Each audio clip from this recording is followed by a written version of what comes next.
Counsel and Corporate Secretary to conduct our roll call of directors and segment alternates. Okay, thank you, Chairman. At this time, I will conduct a roll call for quorum purposes.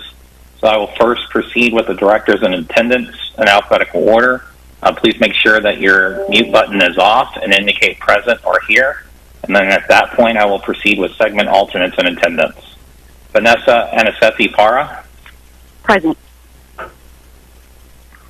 Terry Bolger. Present. Mark Carpenter.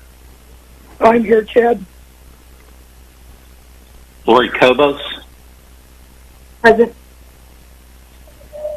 Peter Crampton. Present. Keith Emery. Present. Nick Fehrenbach. Present. Kevin Gresham.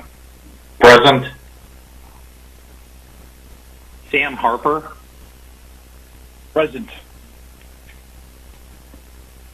Raymond Hepper. Present. Clifton Carnine. Present.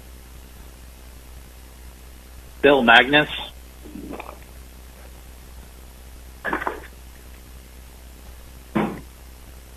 Bill Magnus.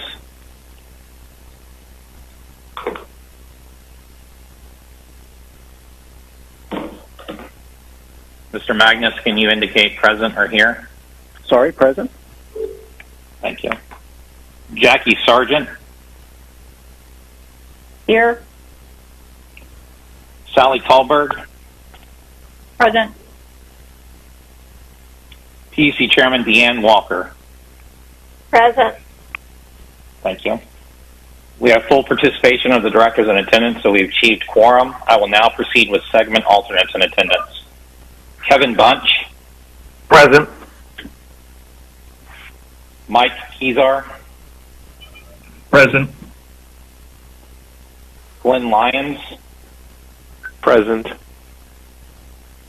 Jennifer Ritchie. Present.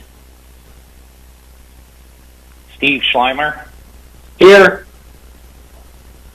Wade Smith. Present. Ian Taylor. I'm here.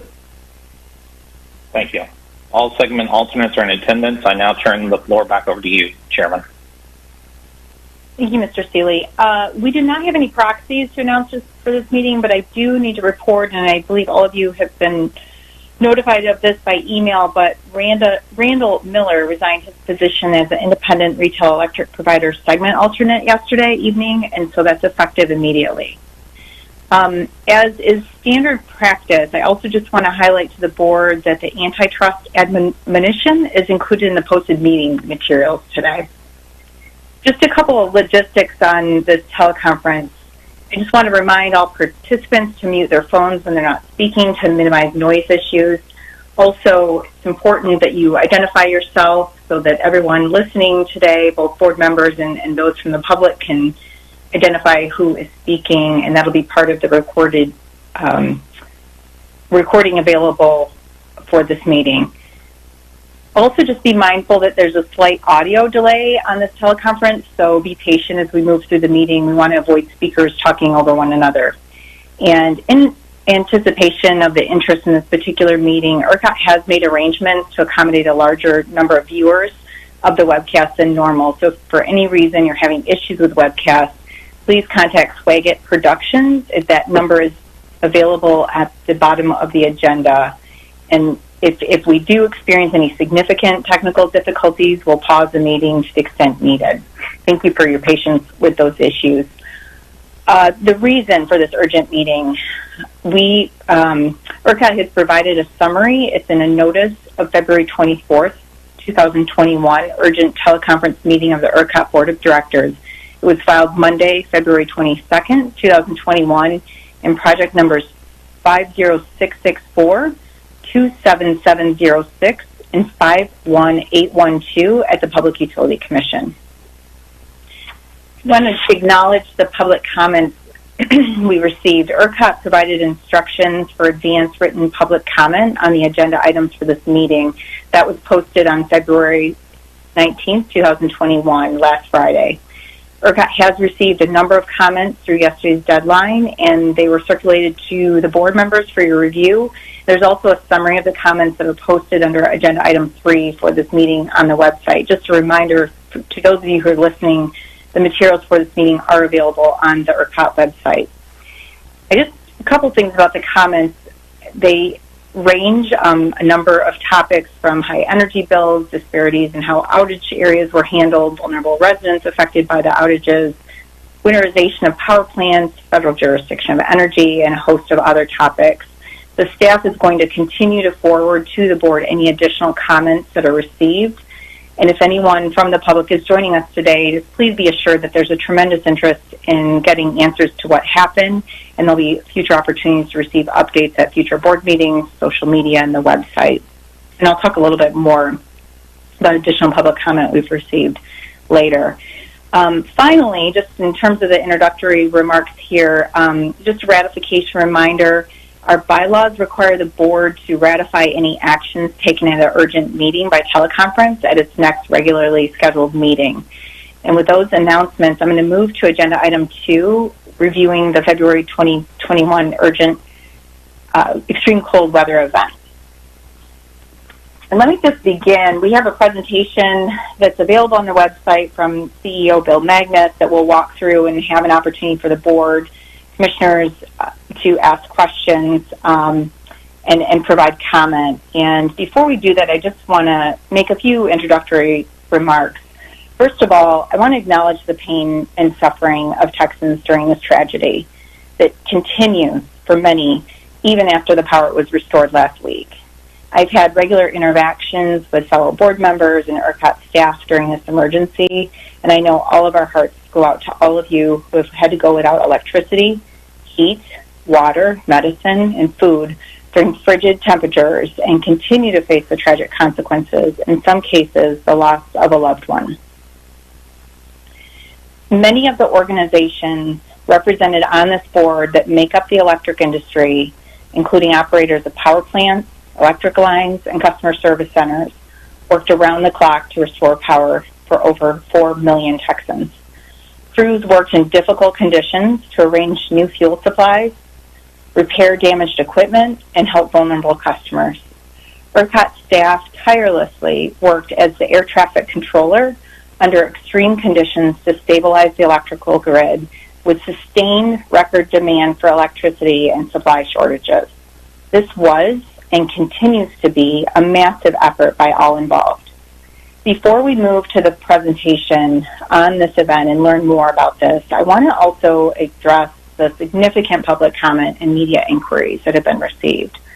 From the comments I received directly, residents were understandably scared, angry, and wanting information and accountability. And let me just share a few.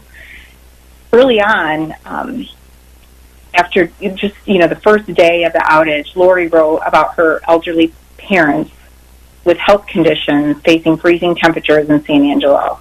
She was unable to travel to reach them and frustrated, especially by the lack of communication. She noted how there's other families with infants and grandparents, medically fragile, and elderly people who need more than we're working tirelessly. They need a warm place to be together, warm food in their bellies, and something that will actually help them.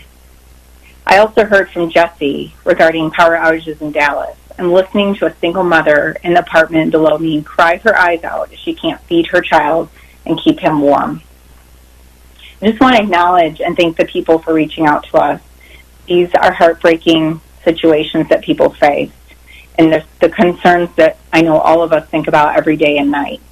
ERCOT may not own the power plants, wind farms, gas compressor stations, poles, and wires, but it manages the flow of power in this state.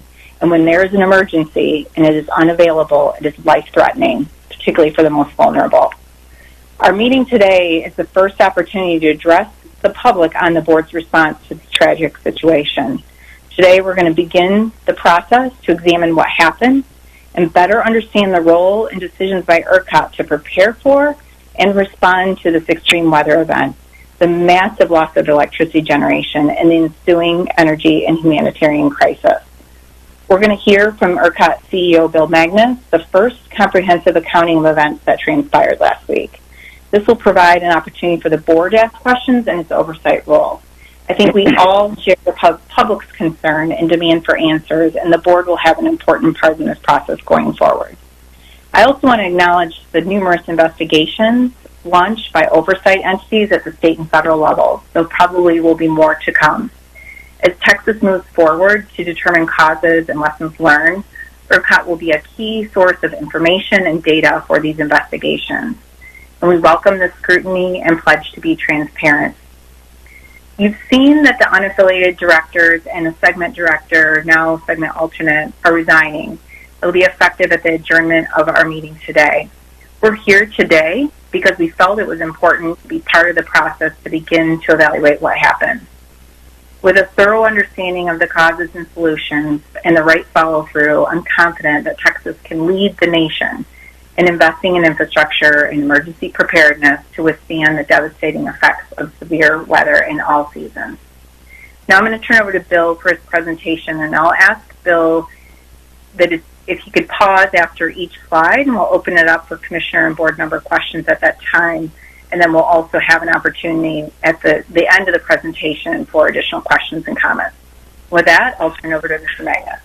Hey, Chairman Thalberg and Mr. Magnus, this is Chad Seeley. I think one of the graphs has an issue, so give us just a minute here to load up the correct version, both for the general public and a posting on the website. So I would ask that we pause for a minute so that we have the correct version that everybody can see. Okay. Mr. Seeley, this is my second meeting, so I just want to make sure if there wasn't anything else that I missed going through that part of the agenda. No, you've hit all the proper channels. Okay. Just give us 1 second so that we can get the correct version loaded up for the website and also for the webcasting. Okay. Thank you.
One more minute, and I think we'll have the issue resolved, so please bear with us. Thank you.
Chad, this is Sally Talberg.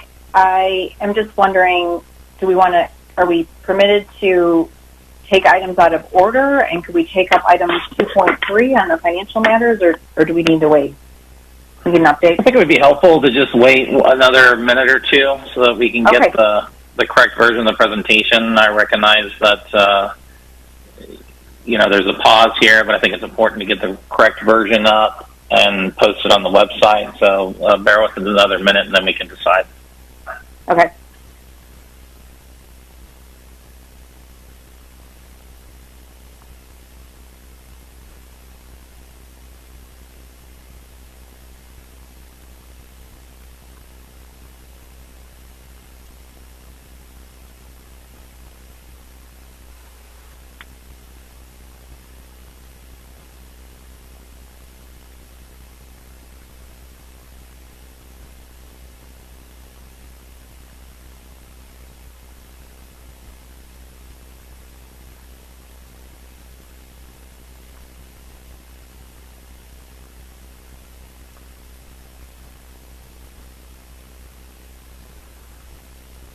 Couple of things, Mr. Seeley, if you could flag for us what slide changed.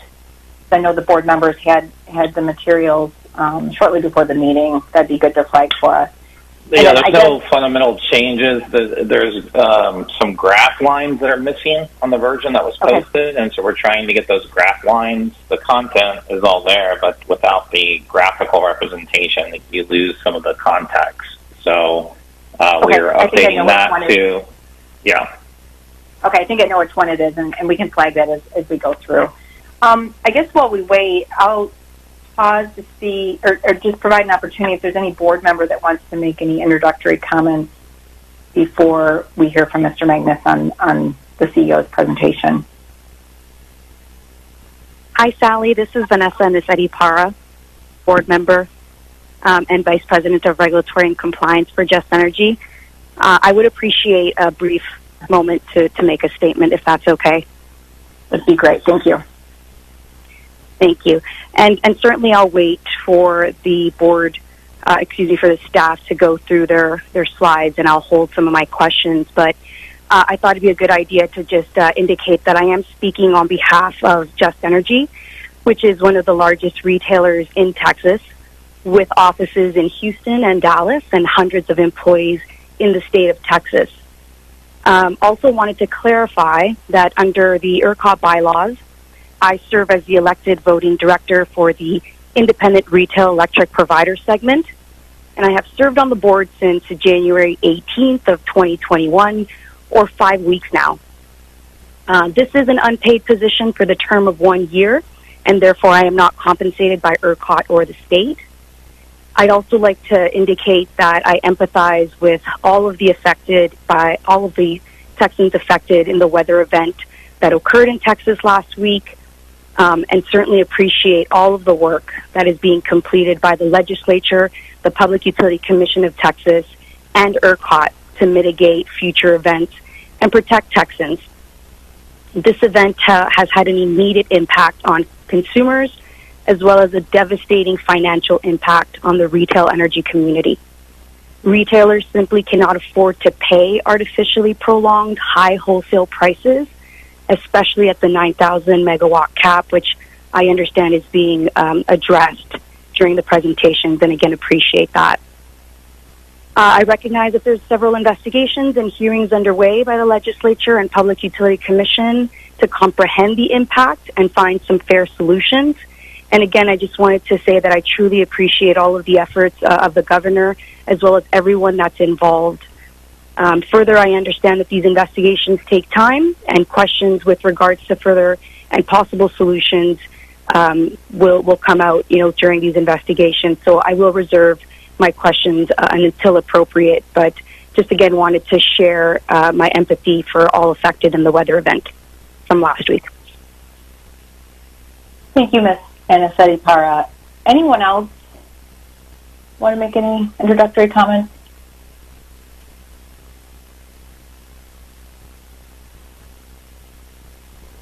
All right, thank you. We'll give it a couple more minutes.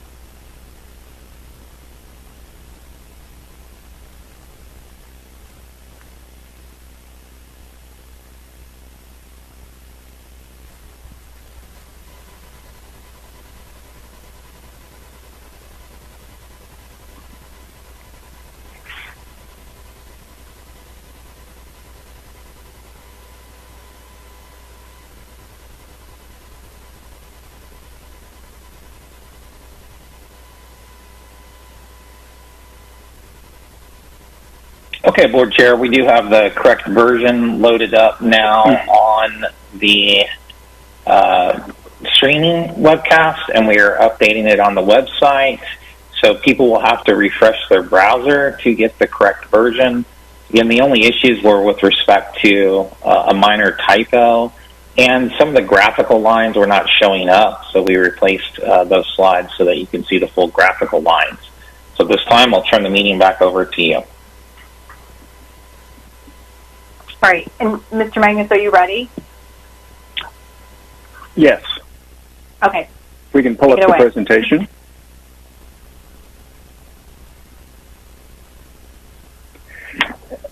I apologize for the delay. And before I get underway with the presentation, there are a lot of details, a lot of technical information that we gather that we'll provide in this presentation and in future presentations and assessments of these events that are ongoing. But the first thing, as Chairman Tolberg said, this was a devastating event.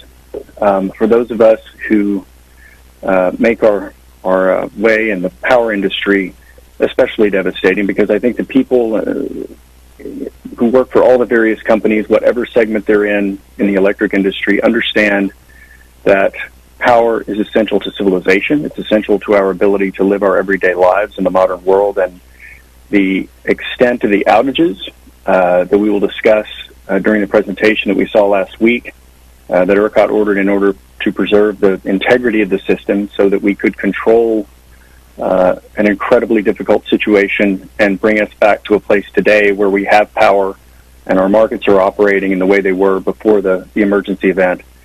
There's no question those are tremendous, terrible impacts, including loss of life, and affected our families and our friends here at ERCOT, and I know in the industry as well as so many Texans. So, we regret that this event took the time it did to resolve, and in this presentation we'll try to explain what we saw. And I want to emphasize what ERCOT wants to do today, what ERCOT wants to do at the legislative hearings tomorrow and going forward is to provide explanation, not excuses, provide data with the goal of keeping the grid secure.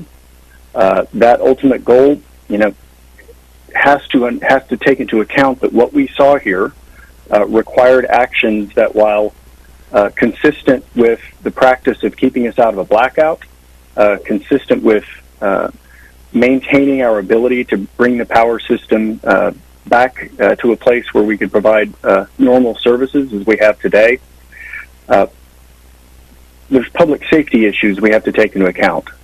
Everyone has to look at every aspect of this event, and as I've talked to policymakers, leadership in Texas, I think there is a real commitment to look at every aspect of this event, not just one part, not just another, because there were so many parts of this that we don't want to see happen again.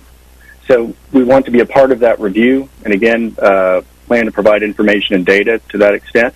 The data we'll provide today, if you could go to the next slide, the data we'll provide today, we have gathered, if you go to the next slide, over the past week as the event concluded. That data will continue to be supplemented. If you could go to the next slide, I'd appreciate it. That data will continue to be supplemented, but we have to tell you some of the numbers that we have in this presentation could change. We don't think materially that the overall story of what happened last week we don't see as materially changing, but we'll get additional information from market participants into our system. We have requests for information outstanding to market participants in the electric industry. There will be post-event analysis that will examine every second of this event. And so as the data here, we stand behind it. We believe it's very solid and tells the story of what occurred last week.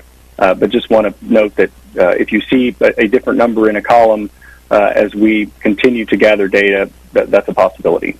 So just wanted to note that for the future. Now, I want to really start with, before we go into the events of last week, to start with sort of a level set about ERCOT. I think a lot of people became aware of ERCOT for the first time, unfortunately, last week when we had to order the rotating and then controlled. We call them outages over the course of the week. And if you go to the next slide, I want to give just a little background about ERCOT. We were founded in 1970. We're a nonprofit corporation, Texas nonprofit corporation. There are 7 market segments represented here on this board, as well as in all of our activities. As you can see on the slide, they represent consumers, they represent producers, generators, power marketers, municipal and cooperative utilities, as well as investor-owned utilities. So ERCOT is constructed by the legislature to represent consumers and producers in the way that we implement policy for this marketplace. ERCOT really became the entity that we operate as today after the passage of Senate Bill 7 about 20 years ago. And the legislature has enacted laws that govern all of the activities of ERCOT, whether how we manage grid issues, market issues, or the corporation and its budget. The Public Utility Commission of Texas has complete authority over ERCOT's finances, our budgets, our operations. There's oversight, of course, by the legislature. The Commission approves our bylaws that this board operates under. And this board is composed in statute, in Texas law, to have 5 unaffiliated directors. Those are people who are independent from ERCOT market participants. Those board members must be approved by the PUC for 3-year terms, for a maximum of 9 years on the board, if they serve that long.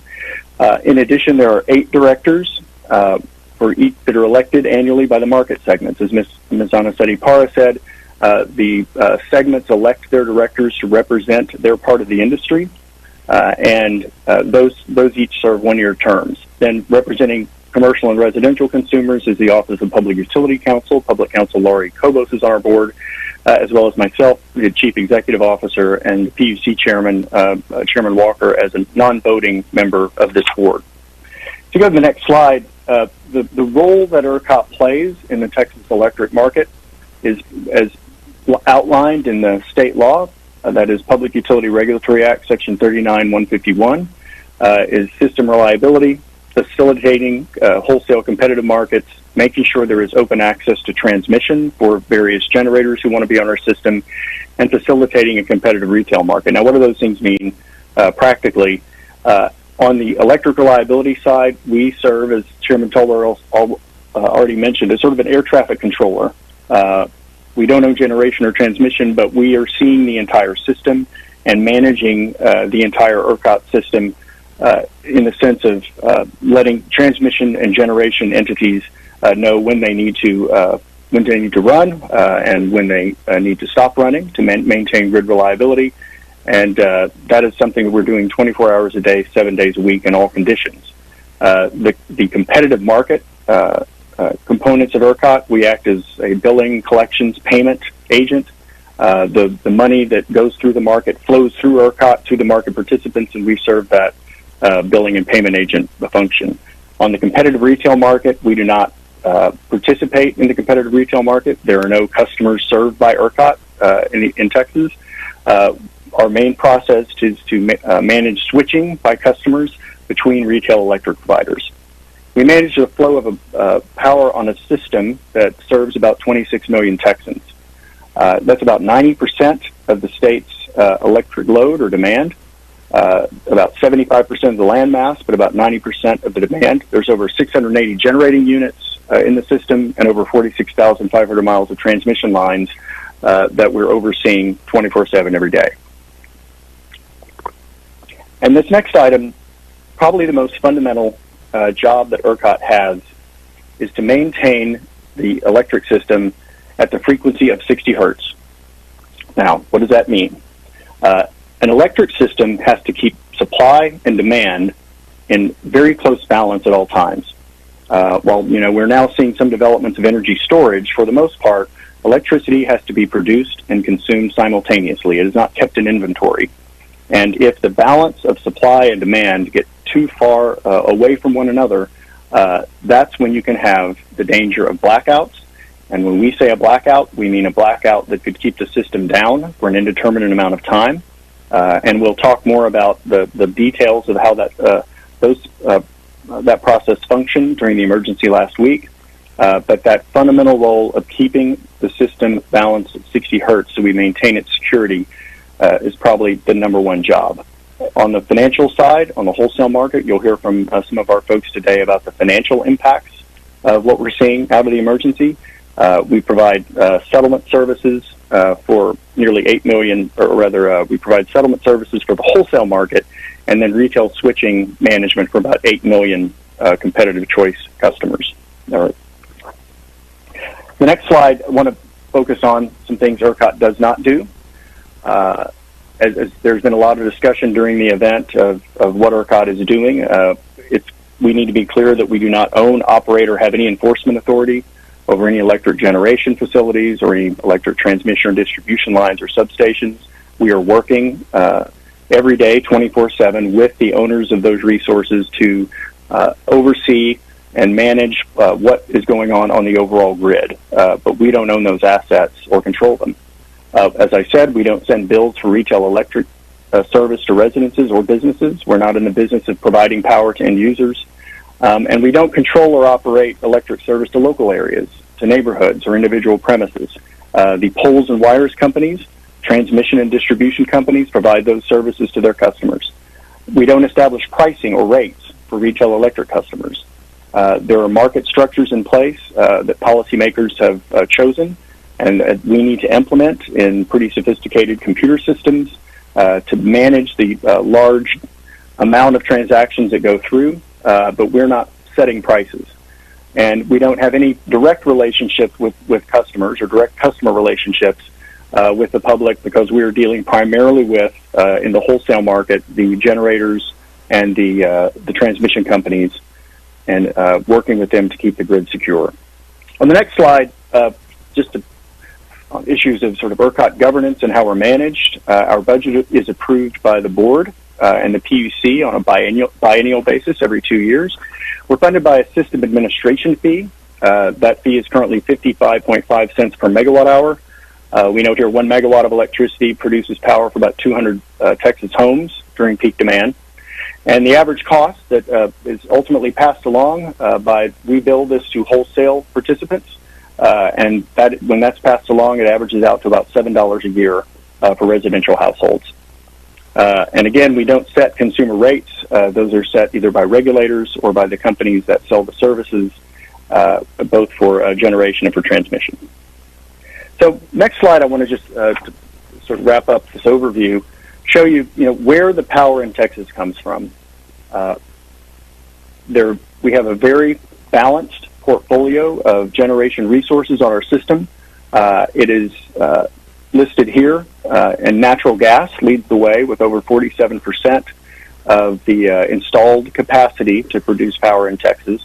We have coal on the system. We have nuclear plants, a lot of wind power, and an emerging amount of solar, a utility-scale solar, the large solar farms that provide power. So all of those different types of generation are feeding into the system, and then they're traveling across those 46,500 miles of transmission lines to get out to substations and out to the ultimate customers.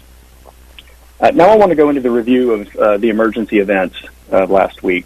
If you go to the next slide. So, as forecast, we saw the storm coming, and we began to take actions according to our procedures during the week of February 8th to assist generation and transmission companies in their readiness, as well as preparing ourselves to manage an event that we saw as an extreme event we expected to go on for some time. We canceled transmission outages. That affected over 1,600 transmission devices. We delayed other outages, and what we mean here is, transmission companies want to do maintenance on their lines. They need to request those outages from us to be sure that if that line is out, we can still maintain the system reliably. That is a constant part of our process to manage those outages on the system, both of generation and transmission. Transmission providers stepped up and deferred those outages during this time because we knew that we were going to have extraordinary demand on the system. And we reviewed planned generation outages and to see if anyone could potentially return. There was not a whole lot of planned outages that did not return. Most of the generation saw what everyone else was seeing on the system, that we had a very high demand event coming, and wanted their units to be ready to run as much as possible during that time to support the system. And we noted potential of up to 11,100 megawatts of forced outages due to gas restrictions. We now receive communications from our generators on their gas company and fuel resources. And so we were anticipating and had information gathered that allows to see, we expect to see some forced outages that have to do with the gas restrictions out on the system for natural gas units. And we began using the maximum icing potential for our wind forecast. What that means is every day we're not only forecasting what the demand we expect to see on the system, but we're also looking at what the supply is. And with wind and with solar, that needs to be forecast because it can vary quite a bit during a day depending on weather and other conditions. We have tools within ERCOT that we can see what weather is coming and where we expect it to be geographically in Texas. And where there is a lot of wind turbines based on their characteristics, how much icing we'll see. So when there is that icing to the point that that wind turbine is not going to be able to operate, we work that into our wind forecast so we know it's going to be coming to the best extent we can based on the anticipated weather. Then internally at ERCOT, we waived COVID restrictions we've had in place for some time. We needed to get additional support on staff on site. We prepared our facilities for extended on-site staffing and also activated remote engineering and support staff as needed. We began to have regular calls with the chief system operators of the transmission owners out on the system. We had 18 of those chief system operator calls with our chief operator over the 8 days. And we requested the TCEQ and Department of Energy enforcement discretion for power plant emissions during this event. ERCOT has had a process for a number of years with the TCEQ where we let the TCEQ know that we have a very high demand event coming, and if we're going to be in emergency conditions, the TCEQ will allow enforcement forbearance. So if a generating unit is really needed to be on the system to avoid an emergency or address an emergency, then the emissions limits on that unit there may be enforcement forbearance, and so that unit can run with less concern about those issues.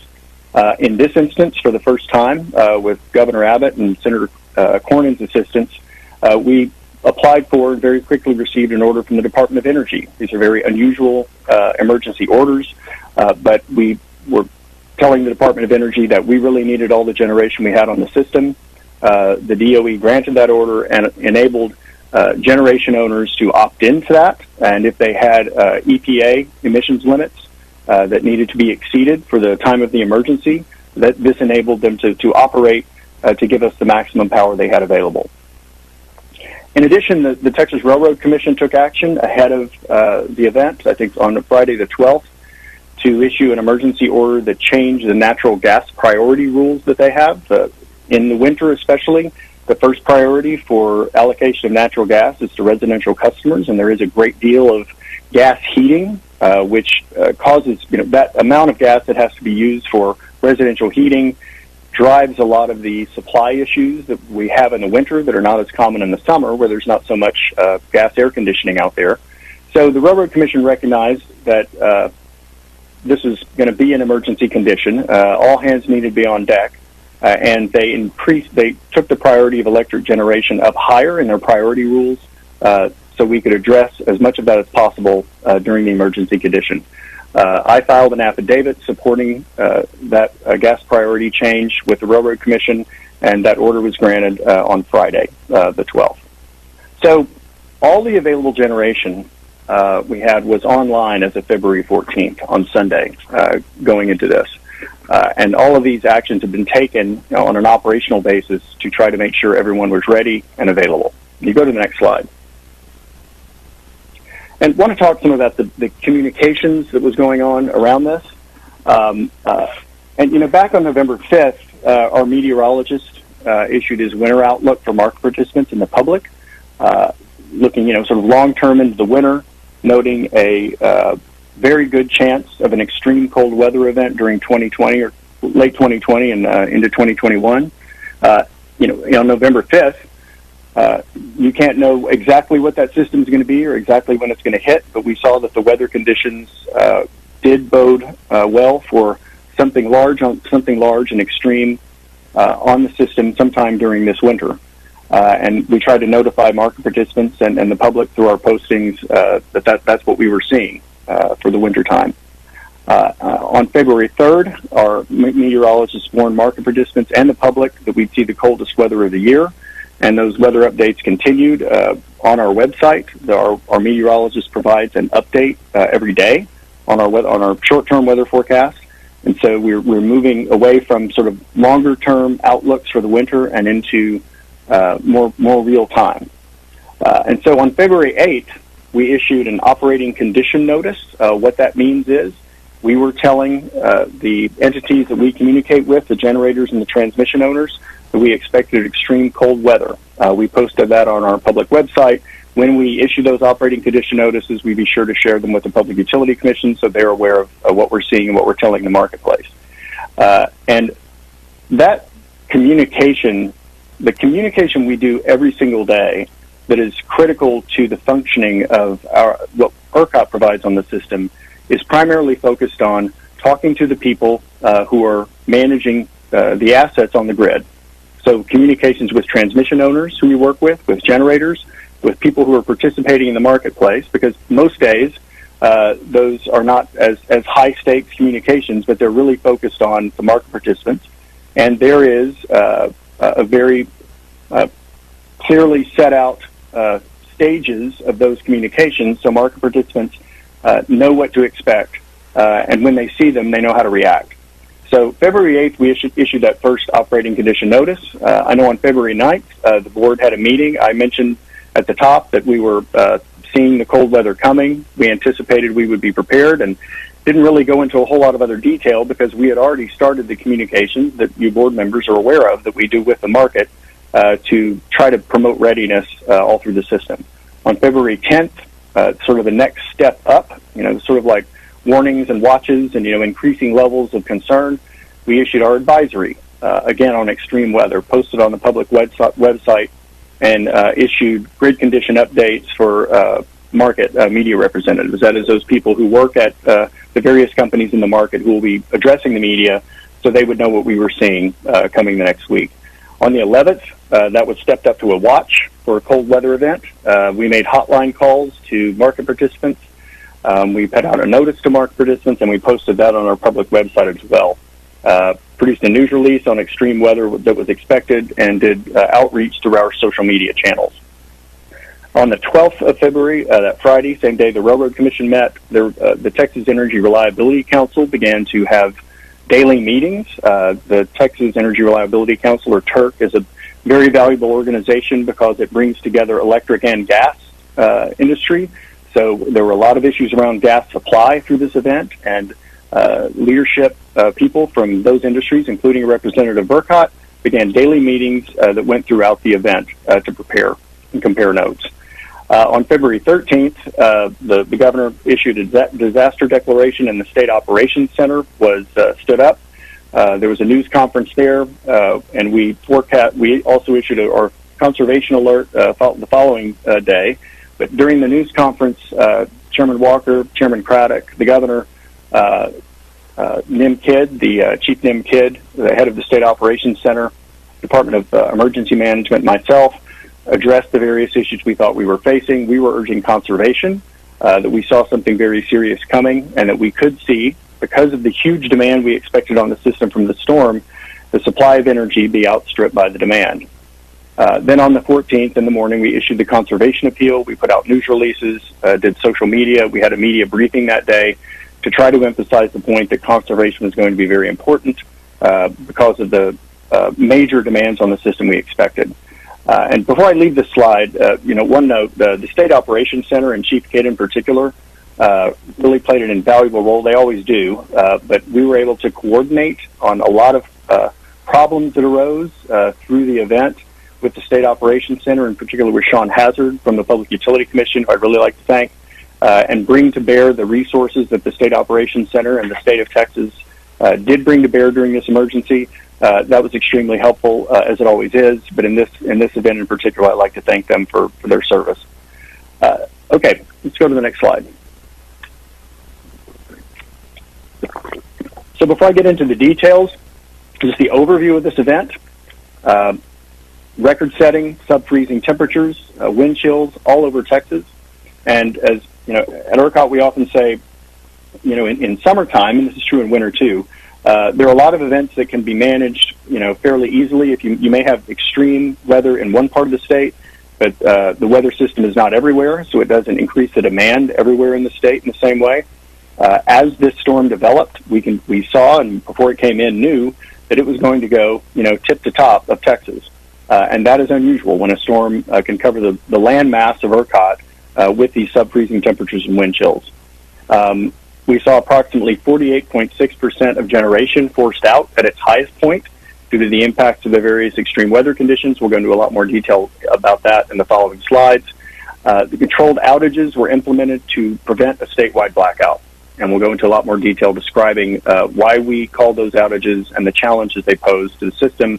But ultimately, we had to limit electric supply because you cannot provide more demand. You can't serve more demand than you have supply, and you've got to keep that system in balance. And the only tools that we had to maintain control and not slip into a blackout in a much worse condition was these outages. Local utilities who were implementing the outages were limited in their ability to rotate the outages because of the magnitude of the generation unavailability. The number of circuits they have to handle with critical loads. We'll talk more about that in a moment. Tremendous service by the local utilities, the poles and wires companies, in implementing the amount of outages that we needed, but it was extraordinary and caused some issues that were certainly extraordinary and very difficult to deal with. On the next slide. Mr. Magnus, this is Chad Seeley. I just want to make sure you're giving board members an opportunity to ask any questions about the slides that you presented so far. Good point, Chad. I'm sorry about that. I'll pause here and see if, before we get into the timeline of the event, if there are any questions on what I've said so far. Mr. Magnus, this is Jackie Sargent, General Manager of Austin Energy and Municipal Utility Segment Board Member. When you were talking about communications, I feel that the issue with ERCOT's concerns with regard to this event should have been more broadly communicated at our February 9th board meeting, and that the concerns with regard to the upcoming weather event should have been communicated more specifically. And I feel, as a board member, very frustrated that did not occur, and I just wanted to make that statement. I understand, Ms. Sargent, and I'm sorry that we did not cover that in more depth. There were a lot of ongoing activities with the folks who are operating the generation and transmission on the grid, where we had those communications focused. But I certainly could have done a better job emphasizing what was coming and had that communication with the board in more depth as well. So I understand your frustration. Any other? Next slide.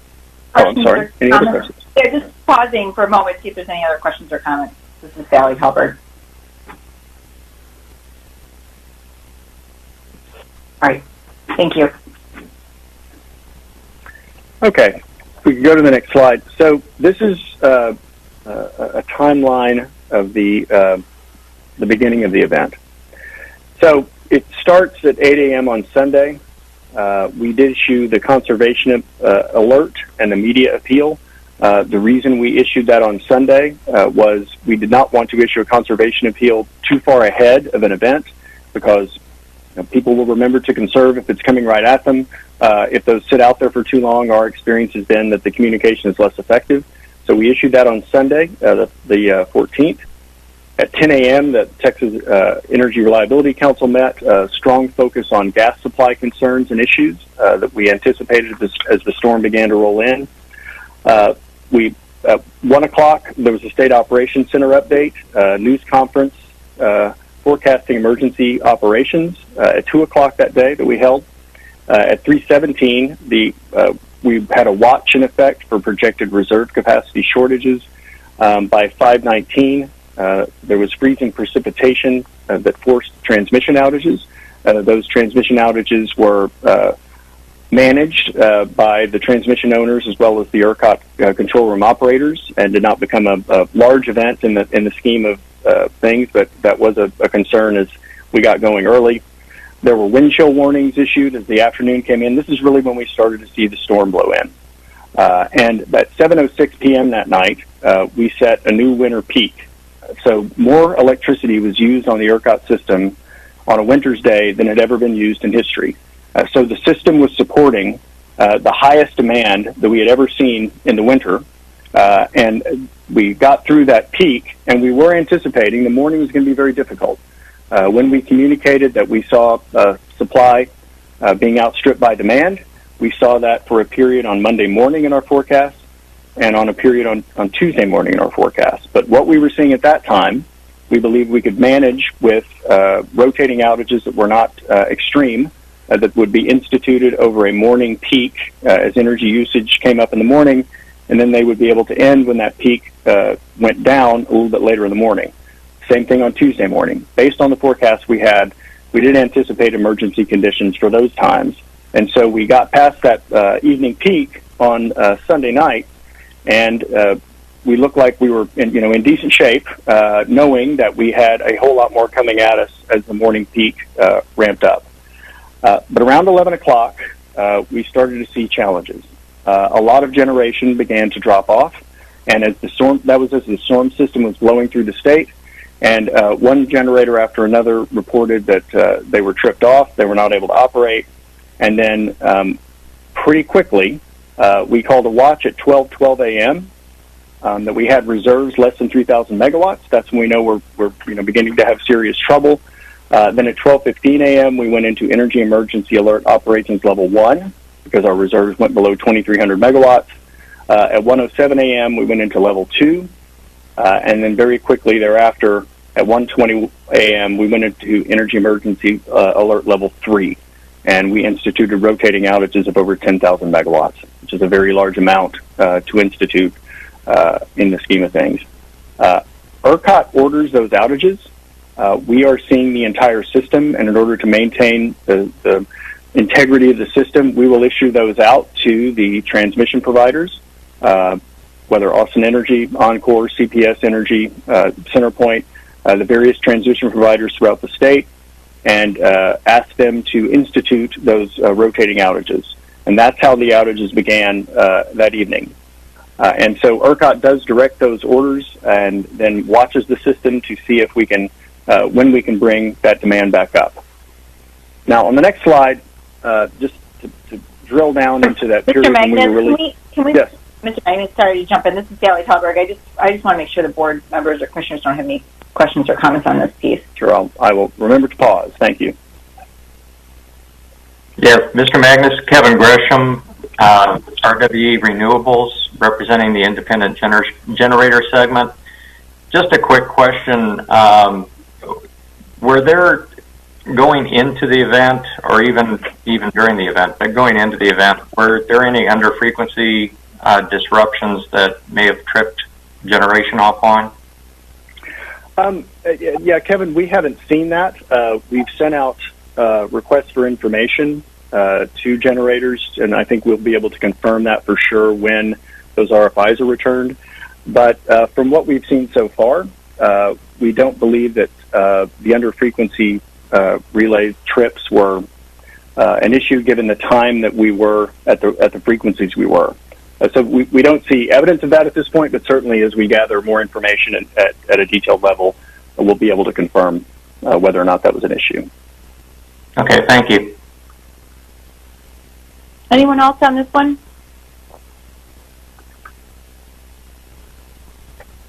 All right, thanks. Okay, so this takes us to 1:23 a.m. as we were in the event on Sunday night or early Monday morning. We entered EEA 3. We had a 1,000 megawatts of load shed ordered here at 1:23. And as of this time, as I said, around 11 o'clock is when we really started to see generation come off the system. At this time, we had 35,343 megawatts of generation out at that point. And as you can see in the chart, we were riding along fairly steady, but then began to see additional generation trip off. At another 1,418 megawatts drop off, and another 248, another 329. At that point, we believed that we needed to add additional load shed. We ordered another 2,000 megawatts of load shed at that time, and as the operators were watching what impact that load shed had. Was that load shed managing frequency sufficiently that we could stop adding additional load shed and move forward, continue with where we were? That wasn't what we were seeing. There was an additional 606 that came off, an additional 688 that came off, another 511 megawatts that came off, and at that point we're getting down to the frequency levels where we're in the danger zone. And as you see on the chart, we have a bar there across at 59.4 frequency, and at that level, if you stay at 59.4 for 9 minutes or more, generation units begin to trip off on their own because it becomes unsafe or unstable for those generation units to stay on if we are sitting at that lower frequency for 9 minutes or more. So we sat in that spot for 4 minutes and 23 seconds. We had already ordered a great deal of load shed, but at that point we saw the frequency dip down to its lowest point at 59.302. And at 59.302, we are definitely in a dangerous condition and one that we have to respond to. And there are, rules for what we do in this condition. The steps we took are outlined in federal NERC standards. They're good utility practice, or the actions you have to take to maintain that system frequency, because this is the point where that balance I talked about, if it's going too far out of balance. And if it stays out of balance for too long, as I said, generation units begin to trip off for their own safety, so their generation units aren't severely damaged, and you begin to have issues on the system that take it out of the grid operator's control. And that is what we could not allow to happen. And so as you see, as when we saw the frequency hit 59.302, just above 59.3, an additional 3,500 megawatts of load shed were ordered. We're now up to 8,500 megawatts of load shed ordered. We saw more generation out as we're climbing back on frequency, getting back to 60 hertz, but the only way we could get back to 60 hertz effectively was to continue the large amount of load shed that we instituted, and then we continued to see generation outages. So during that period where we were, at 59.3, we could not stay there long. We could not go lower, or we would have risked a blackout of the entire system. And that is the thing that we cannot allow to happen, because if we have a blackout of the system, the system is out for an indeterminate amount of time, and it's extraordinarily difficult to bring it back. We may still be here today talking about when is the power going to come back on if we had let the system get into that condition. So the load shed that we added was to, as you can see on the chart, get us back up to that 60 hertz level where we could operate safely, and that's where we were, going into Monday morning, in the middle of Monday night. Any questions on this one? This is Sally Telberg. I would just know this is one of the slides that had the formatting glitch, and I can see why it's needed to be fixed for this. It just used to have the dots on it, so this is much more helpful, and I appreciate that correction. This is an important slide. Any questions or concerns related to it? Yeah, Chair, this is Sam Harper, board member representing the Consumer Industrial segment. I have two questions, Mr. Magnus. One is, how many megawatts of reserves were online when EEA3 was called? And the second question is more just, I think it might be useful for us and the public to clarify the steps of coming back from a black start event. I think there's a lot of confusion about the difference between rotating outages and a black start event and the timeline and just how serious this dip really could have been. So I appreciate that clarification. Certainly. The amount of reserves at that moment in time, I don't have that number in front of me at the moment. If Dan Woodfin or other ERCOT staff are on the call want to have that specific number, I'll ask them to weigh in. But on the black start, there is a plan that ERCOT has and the market participants train on and drill on for if we go into black start. What does black start mean? That means that the outages that we have are no longer controlled, and generation units have tripped off. There is likely damage on the system, transmission side or the generation side. And the black start means that you're basically restarting the entire electric system. And there are units that we contract with that we ask to be ready in a black start situation, so we can fire them up to really begin the process of rebuilding the grid again. The challenges of this process are pretty immense. You have to bring up units, and then you have to balance some demand on them, because again, you're starting a unit, you have to have some load on the system to balance it to 60 hertz, and you're trying to do that in various parts of your electric system, and maintaining that balance can be very difficult and very challenging, and you have to have a lot of people in the field doing manual work as well as automated work, but there's people out doing work, and obviously with the power system down, communications is more challenging.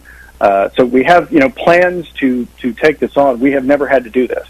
We never want to do this, and it would be a much more devastating situation for Texas if we ended up here, because it's hard to estimate exactly how long black start recovery would take, because it requires these incremental steps in different parts of the system, and then linking together those places in the system to sort of restitch the grid into a place where you can operate it as a whole.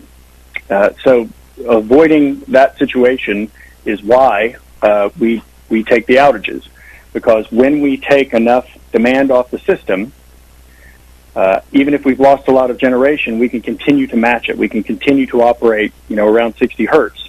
And during the emergency condition, that was the goal. That's what we had to do, is stay at 60 hertz, even with the large amount of generation that was off the system.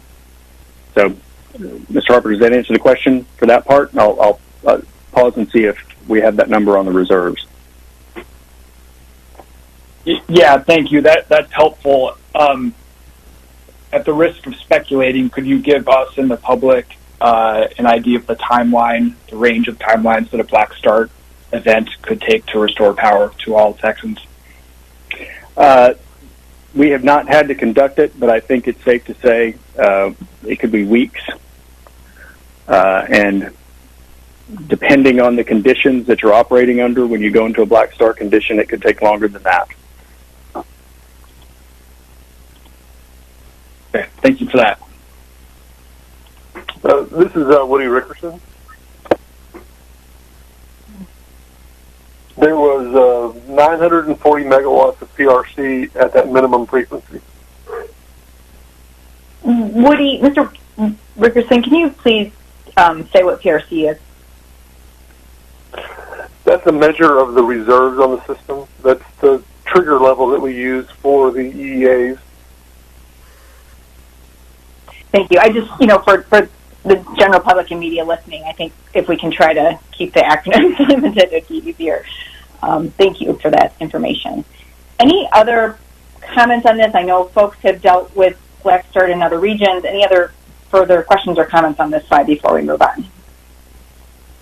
So this is Ray Hepper, one of the independent directors. And Bill, I don't know if you know, but how many of your black start planned units did you actually lose, which, having lived through the 2003 blackout in the Northeast, losing those units makes it even tougher to get the system back going again, because the resources you need aren't available to you to get restarted, as you described. Do you know how many of your black start units you lost sort of in the Sunday night, Monday morning time frame? Well, during the entire course of the outages, I can tell you that data. We pay 13 primary units to provide black start service, and what that means is that they have fuel on site. They're ready to start their units from off the grid, basically, to begin to stitch together the system. So we pay 13 units to be ready all the time. 6 of the 13 experienced outages. Those outages range from a low of 4 hours to one that went up to 127 hours during the course of the event. Of the 6, 2 had alternate generators, but those also experienced outages. So I think that's the data we have on what we saw with the black start units. Thank you. That's a little scary and very helpful. Yeah. Bill, this is Peter Crampton, Independent Director. And just on this 2003 blackout that was sustained in the Northeast, one of the things that enabled them to get back up more quickly than perhaps Texas would be able to was the fact that PJM, the largest market in the United States, removed itself from the interconnection of that disaster and so did not go black. And as a result, PJM was available to provide a substantial amount of inertia to initiate the black start in the Northeast. Can you, is that correct that the black start in Texas would be more difficult because of its connection in the grid? Yes, we have to plan for a black start that relies, almost entirely on units in ERCOT. There are some, as you know, Peter, some limited connections to Mexico, some limited connections to the Eastern Interconnection in ERCOT, but that's one of the challenges and why we drill every year as we do to make sure that people are ready to go into that kind of event if we have to. Thank you. All right. I'm going to suggest we keep moving through the presentation because it may be helpful, too, with some of this to kind of wait for the end for further discussion on topics of interest. Please proceed, Bill. Okay, just one thing I was intending to add on this slide is, the operating rules that we have for generators and their interface with ERCOT, are very specific about where we can be in frequency. And, if you have under frequency relays, that is, you can, trip the unit if they're activated automatically. When you get to 59.4, there shouldn't be automatic tripping in that case. If you're above 58.4 up to 59.4, you can't stay there less than 9 minutes, more than 9 minutes. So that 4 minute and some period, we couldn't be there very more minutes. If we had stayed there and not done additional load shed, those are the minutes that we would be wasting that would be taking us towards a much more disastrous outcome. Now, we have controls in place to manage that, and we use them. The condition was dangerous, but we knew exactly what to do to manage it. So there were plans, there were safety nets, there are lots of rules we have about how the system works to keep us out of that kind of trouble. But as quickly as this issue came up, we were able to use those tools and manage it, but it did require taking more and more demand off the system to manage it that way. So that's my last note on this slide.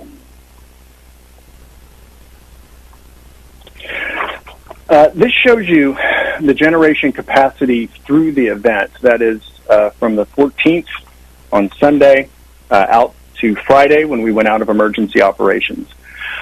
You see, when we started on the 14th, we had, going into it, basically, we had 25,000 megawatts of forced outages.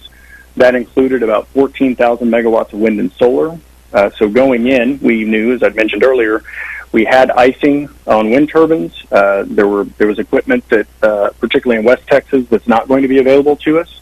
And we knew that going in and knew how to manage around it if we could. The planned outages that were in effect were very minimal. 2,800 megawatts of planned outages is not a whole lot in the scheme of things. This included what we call seasonally mothballed capacity. That is power plants that are not set up to run except in the summer season. So they were not in a position to turn themselves on quickly. So about 2,800 megawatts there. And the only units that, were on planned outage were ones where the outage was already underway and they were not able to get back on the system because everyone who could got themselves on the system and tried to operate through the storm. So what you see as we go, 2014, or rather February 14th into February 15th, Sunday into Monday, there you see that very large increase in the forced outages, which got up, around the 40,000 or rather 50,000 megawatt level there. And, this slide, I think, indicates why the restoration took as long as it did. In other events where we've had gone into rotating outages, say in 2011, the ability of the generation that was forced out to come back didn't take nearly as long as we saw in this situation, and we know because we were working 24 hours a day with the generation owners and their representatives that every effort was being made to fix those units. Some of them had fuel issues and could not come back until those fuel issues were resolved. So if you don't have natural gas fuel, you can't run a natural gas plant. So we saw a lot of fuel issues out on the system. Those who had instrumentation or other equipment failures during the storm coming in, we're contending with getting their workers out there on icy roads, trying to manage fixing tube leaks and other problems at plants, in 0-degree temperatures. So the efforts were underway. Those generators were doing everything they could to get back on, but what we saw was through, the 15th, through Monday, through Tuesday, through Wednesday, we're continuing to have to manage the system with a large amount of outages because it was very challenging for generation to get those units back on. Some of them just weren't going to come on until the weather changed. For example, the solar that had icing just was not going to be able to run again until that condition resolved with the temperature increase. So this is why the restoration took as long as it did, why the number of outages had to be maintained as long as it did, because we were fighting every moment of the day to get as much generation back on the system as we could. And as you see by these little peaks and valleys, there were times where generation would come back, get back online, but would have issues and trip. There were some units that stayed on through parts of the storm, but came off during it. So that was what we were having to manage. And as you see, as the line drifts down to the right, there on the 18th and 19th, that's when we were able to come out of the emergency conditions because as those generation outages decreased, then we were able to add more demand back on the system and still stay in the balance and stay out of a blackout. So at the peak of this event, 48.6% of the generation fleet was on outage, and that is an extraordinarily large number to try to manage when you almost half of the generation that you think is going to be available to you to manage a very difficult situation has its own difficulties and has to come off. And the way we had to manage that was with the continuation of demand reduction and outages. Any questions here? Mr. Magnus, this is Sally Talberg. I have a question about the flow of information between generators and ERCOT with respect to the generators' expectations of resuming service. Can you just elaborate a little bit more, like how that works and how that plays into kind of estimates on restoration, so that the public and emergency responders have a sense of the duration of outages? Can you talk about that? Yes, the direct communications we have are between control rooms, essentially, that the control room operators in ERCOT are working with their counterparts at the generation units. And, we're hearing from them all the time as they're trying to get back on. They're telling us their status. But until we see the generation come back on and stay on, it's very difficult to make any predictions that are meaningful about what we're going to see on the outage side. So as we tried to communicate to the public about what we were seeing, the hardest question, and the question everyone wanted answered, is when is this going to end?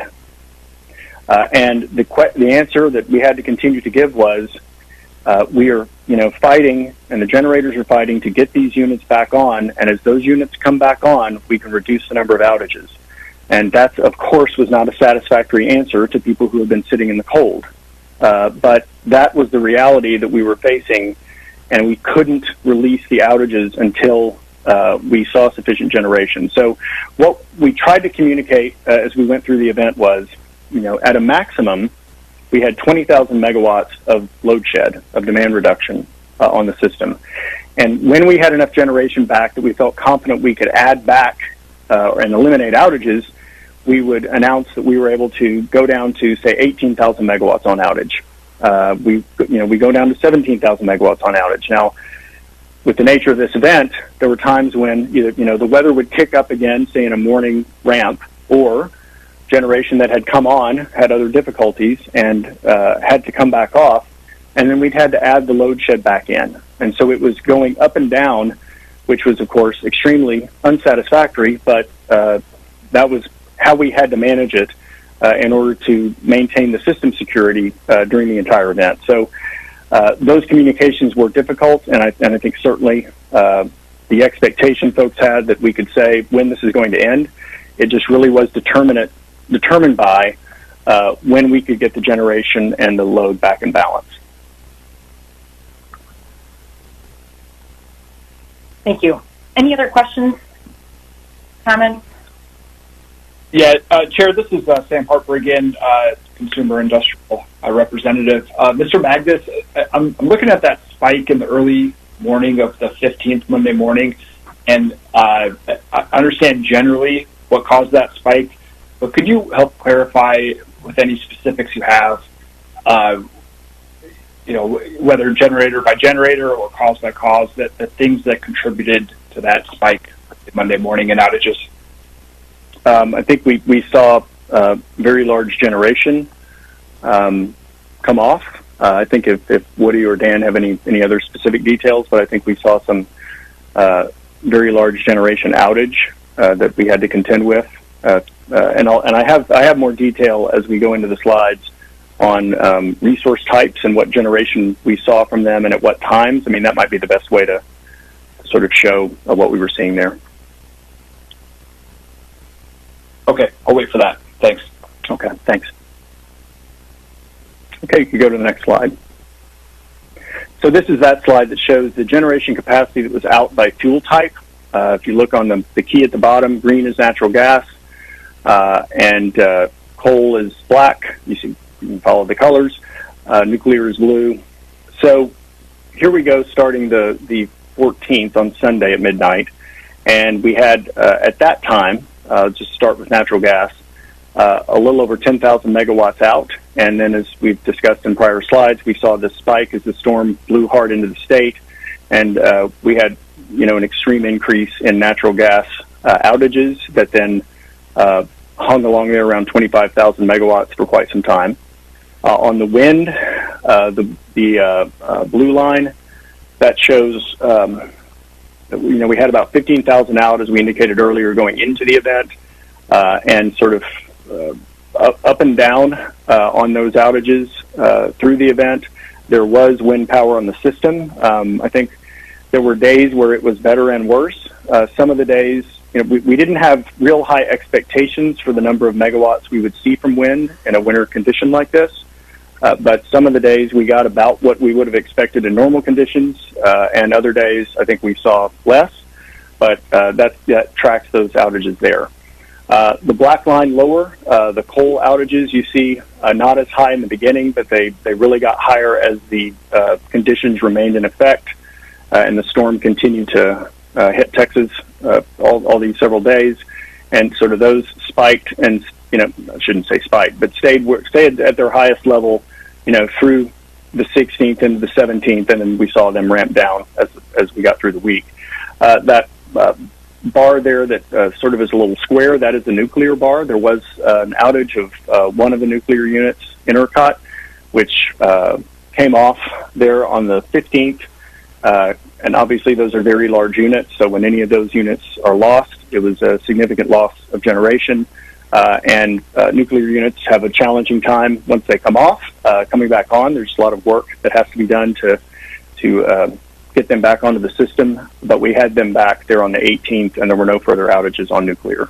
The solar, the yellow line you see, not a whole lot expected. We did have solar power that was helpful one of the days of the event, running at a couple thousand megawatts, which certainly helped us as we were trying to get into the effort of bringing at least some of the outages back. but we saw there's the amounts we saw there, not a substantial amount throughout the event, but not a substantial amount of outages compared to others. So really, I think what I'd like to emphasize here is the storm affected every generation type. It caused freezing of wind turbine blades. It caused fuel supply issues as well as instrumentation and mechanical issues for natural gas. It caused those mechanical type issues for coal. We had a nuclear outage. I mean, this affected the system across the board due to the intensity of the weather we saw and the duration of the weather we saw. Any questions here?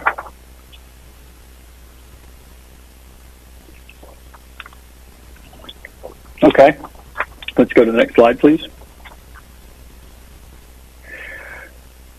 So here we're taking a look at the available generation and the estimated load if we had not done load shed.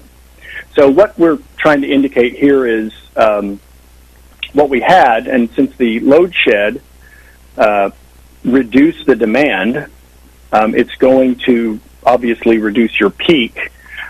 So we don't think we saw the absolute peaks that this winter storm would have brought to us because we had to do the load shed. So after the event, we did a backcast that is looking at what we anticipated load would have been given the weather and other conditions facing the system.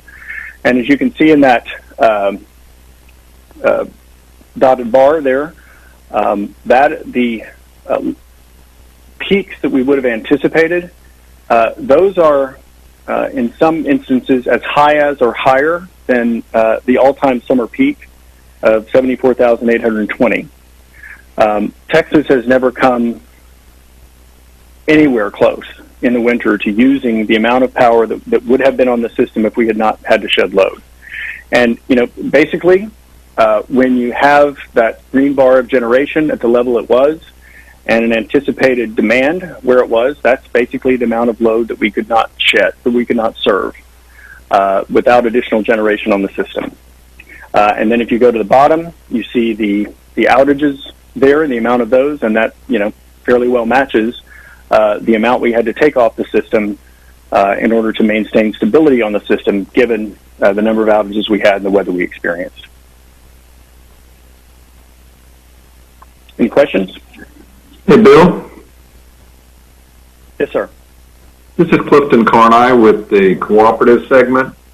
I'm looking at the purple line, and I'm comparing it to the period before the load shed, and I notice it looking really bumpy, lots of ups and downs. And I know this is kind of a backcast, but wouldn't you normally expect the load during a cold weather event, given that everybody across the state's running their heaters, to be less bumpy than that? Well, I think I have to say it still indicates, the sort of two-hump peak that we have during those winter days, where you see it go up in the morning and then sort of flatten a bit and go back up in the evening, back up in the morning, and so we still, I think, saw that characteristic as we backcast. So I think that certainly made a difference in keeping it from just sort of being a flat line. Okay. All right. Thank you. Any other questions or comments? Great, thanks. Next slide. So here we just identify some key events that were going on through the week. The effort, if you can summarize it in one way, would be to continue to work with the generation resources to do everything they could do to bring them online so we could reduce outages. That was the activity that the operators across the system were taking all week. Lots of problems identified and created. There was a lot of work done by the State Operations Center, by Chairman Walker, by many others to address issues that arose, whether around fuel supply, specific instances where there were special challenges that needed to be addressed. So a tremendous amount of activity by so many people, but just wanted to highlight a few things here. More than 16,500 control room calls with generators and transmission owners. On a normal week, we'd have about 5,000. So this is just, as you can see, and it should have been, consistent, constant communication amongst the people who are in the field and in the control room working these issues. We had coordinating calls between transmission owners and operations management multiple times daily, kind of drilling into the particular days. On Monday, we saw, up to an additional 24,000 megawatts of net generation unavailable to the extreme weather. The loss of generation got up to 52,277 megawatts. And that's, as I said before, approximately 48.6% of the, available generation. And 20,000 megawatts of peak load shed on Monday. As I've mentioned, we saw limited gas availability for our gas-fired power plants and issues that were sustained around that. We say multiple DC tie constraints due to neighboring area emergencies. The limited connections that ERCOT has with Mexico and with the Eastern Interconnection do allow the transfer of power between our regions, whether on a commercial basis, on a normal day, on an emergency basis when the power is needed. I think the challenge we had here was that while there were some transfers into ERCOT from the Southwest Power Pool, for example, they were experiencing similar weather. At one point, they went into rotating outages in their region. So there really wasn't much to be called upon because everyone was experiencing the same weather event and the same conditions on the grid. So not a whole lot available, even though we have coordination agreements with all of these counterparts. And, we're trying to help each other as much as we could through the event. There just wasn't a whole lot available to give on their end. Again, we had multiple Texas Energy Reliability Council meetings, coordinating particularly with the gas industry. So going into Tuesday, there was really not much net gain in generation. As I said, as you looked at that chart, you saw some generators coming on, others became unavailable, and continued to work through those challenges. There were decreased numbers of controlled outages during the day. Then they increased during the evening peak. So we tried where we could when we saw enough stability on the system to bring down the amount of outages out there. So the transmission owners could allow more customers to have power back, but then we would see the demand go up as the winter weather continued, particularly in the evening, to get colder, and we'd have to bring some of them back. And so there was just a process during that day of trying to get as much power out to people as we possibly could, but occasionally having to bring some of it back to maintain system integrity. Wednesday, the temperatures began to moderate. This allowed for a reduction in the controlled outages. We saw a small net gain in generation. We're really starting to see, light at the end of the tunnel. Thursday, again, the generation continuing to come up. Then at 12:42 a.m. on Thursday, we were able to cancel the last controlled outage order. And just to stop here for a moment, the way these outage orders work is ERCOT will communicate to the transmission owners, the providers of local services, that we need X megawatts of load shed. And as we'll talk about in a minute, each one of those transmission owners has a share of that to provide. So that is, the order directed by ERCOT for, how much we need. And as we got to that time on, 12:42 a.m. on Thursday, we were able to say, we don't need any more. We can go to zero. And as we did in our public communications, we were trying to keep people updated about, as we were going down to less and less outages needed, just where those numbers were. So we were able to go to zero. But at that point, there were outages that remained on the system. I mean, people didn't see all of their power come up because there was need for manual restoration in a lot of places. And then, during this event, some of the outages that Texans experienced were not the outages that ERCOT directed and that had to be implemented by the transmission owner. Some of them were ice damage or other physical damage, in their neighborhoods that caused them to be out. And, the transmission providers had to go out, distribution providers had to go out and fix those as they needed to physically. So there was a period of time where we saw a zero required outage amount from ERCOT direction, but everyone was out there doing their work to get those back. In addition, large industrial facilities that were off, those coming back onto the system. So it didn't go from 0 to 1. It took some time to get the restoration taken care of, and we wanted to be sure that we were operating the system safely in that transition. And that transition period on Thursday continued to be risky, as the rest of the week had been, because we might continue to see disruptions in supply. So Friday, around 9 a.m., we went out of emergency level or alert level 3. That's the orders for rotating outages. That's where those come in. We went down to level 2, and by 10 a.m. down to level 1, and we're able to go to normal operations at 10:35 on Friday. We have been in normal operations both on the grid and in the markets since that time. And, using electricity in ERCOT is a lot more like it was, on about February 10th than it was during this emergency situation. And, one thing I want to note there, if you don't maintain control of the system, even with the difficult choices that had to be made about maintaining such large amounts of outages, you don't have that opportunity to just turn everything back on and make it normal again. And that's what we were able to maintain. It just took an awfully long time, and it required so much sacrifice of so many people. One thing I want to mention before I leave the slide, though, one of the things that we have been looking back at is, I mentioned that Department of Energy order earlier that enabled generation to stay on the system that might otherwise have had to back down because of EPA regulations. Looking back, we believe that order, which Governor Abbott and Senator Cornyn were very helpful in getting the DOE to push through very quickly. About 30 units were able to take advantage of it. 25 gas units and 5 fuel oil units. We estimate that about 1,776 megawatts became available due to that order. So the actions taken to advance that DOE order did really pay off, and additional capacity was available to the system during the difficult times. Any questions here? Hi, Mr. Magnus. This is Vanessa Anasetti-Para, IREP Director. I do have a question with regards to the 12:42 a.m. event outlined on Thursday, February the 18th. Could you confirm that that is the same as saying that there was no more load shed required?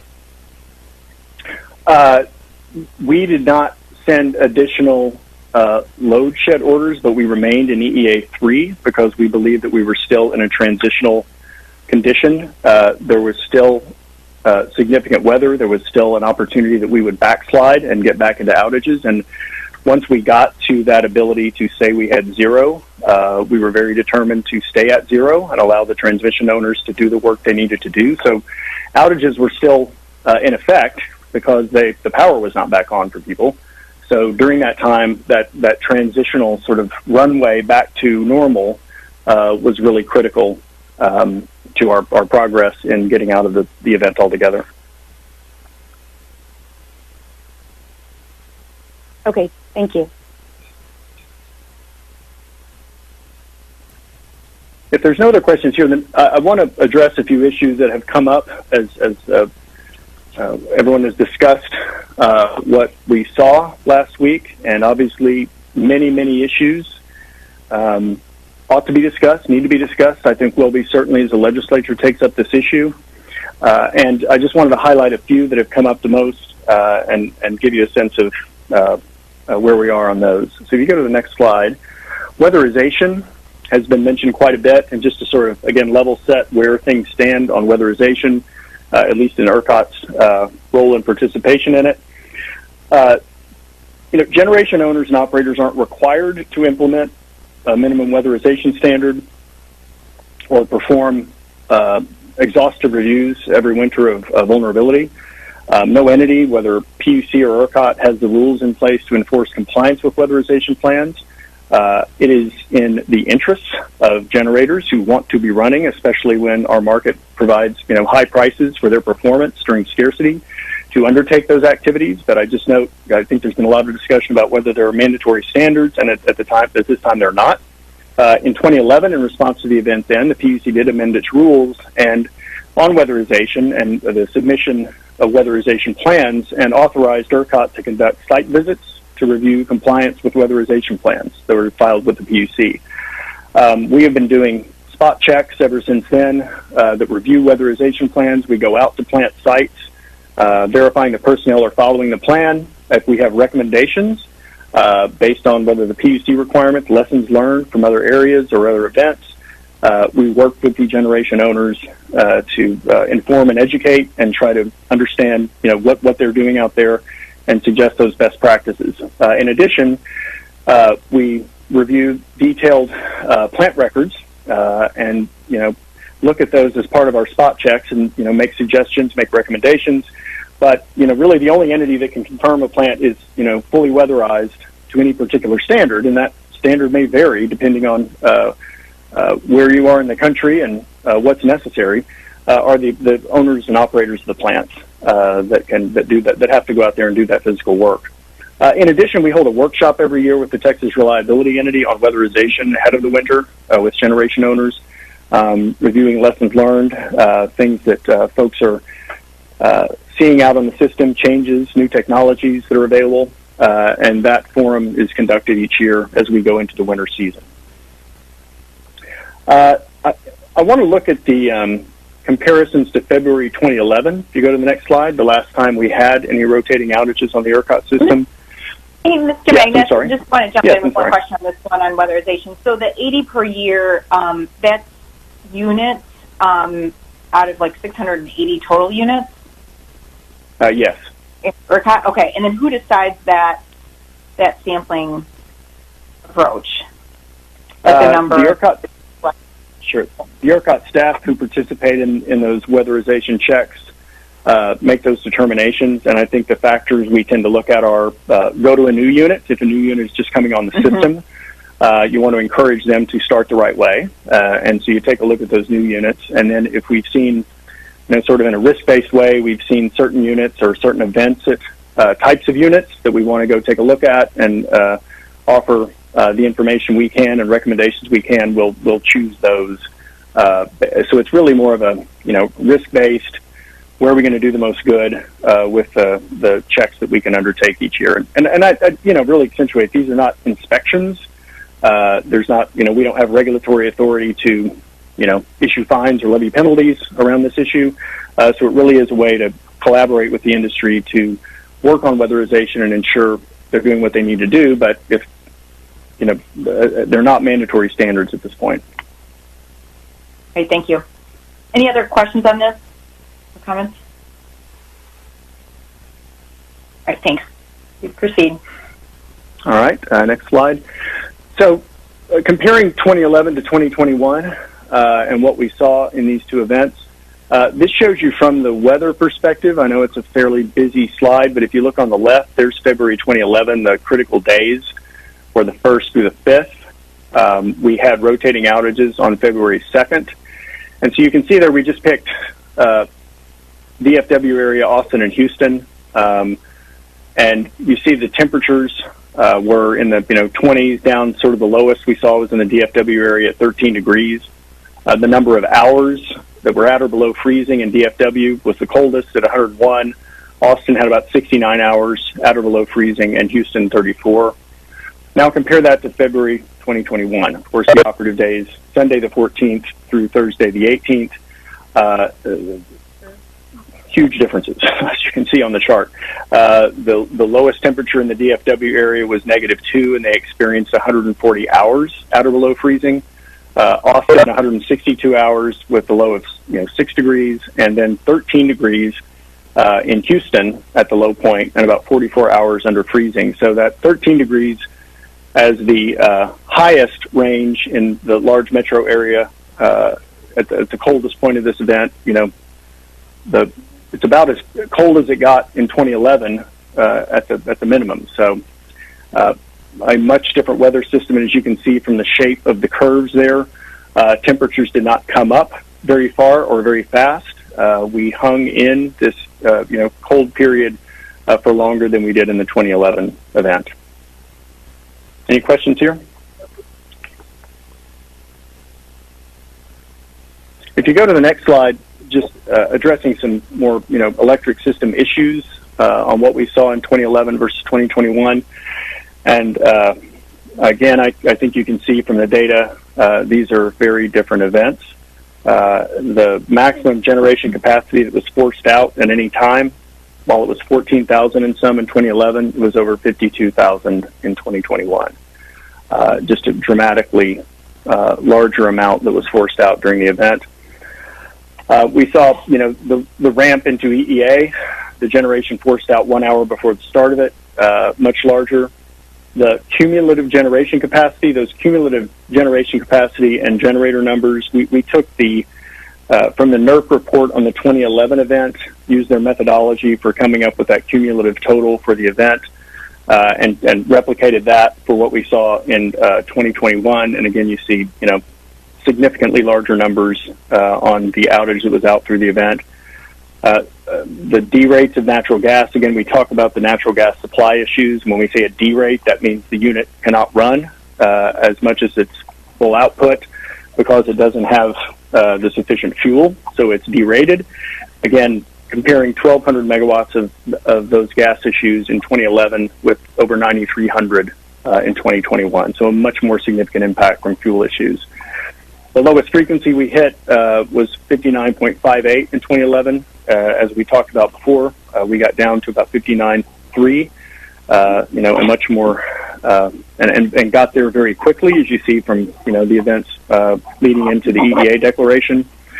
The maximum load shed was 4,000 megawatts in 2011 and 20,000 in 2021. So that is the amount of load we had to come off the system in order to keep it in balance was just dramatically larger and like nothing we certainly have ever seen before in ERCOT.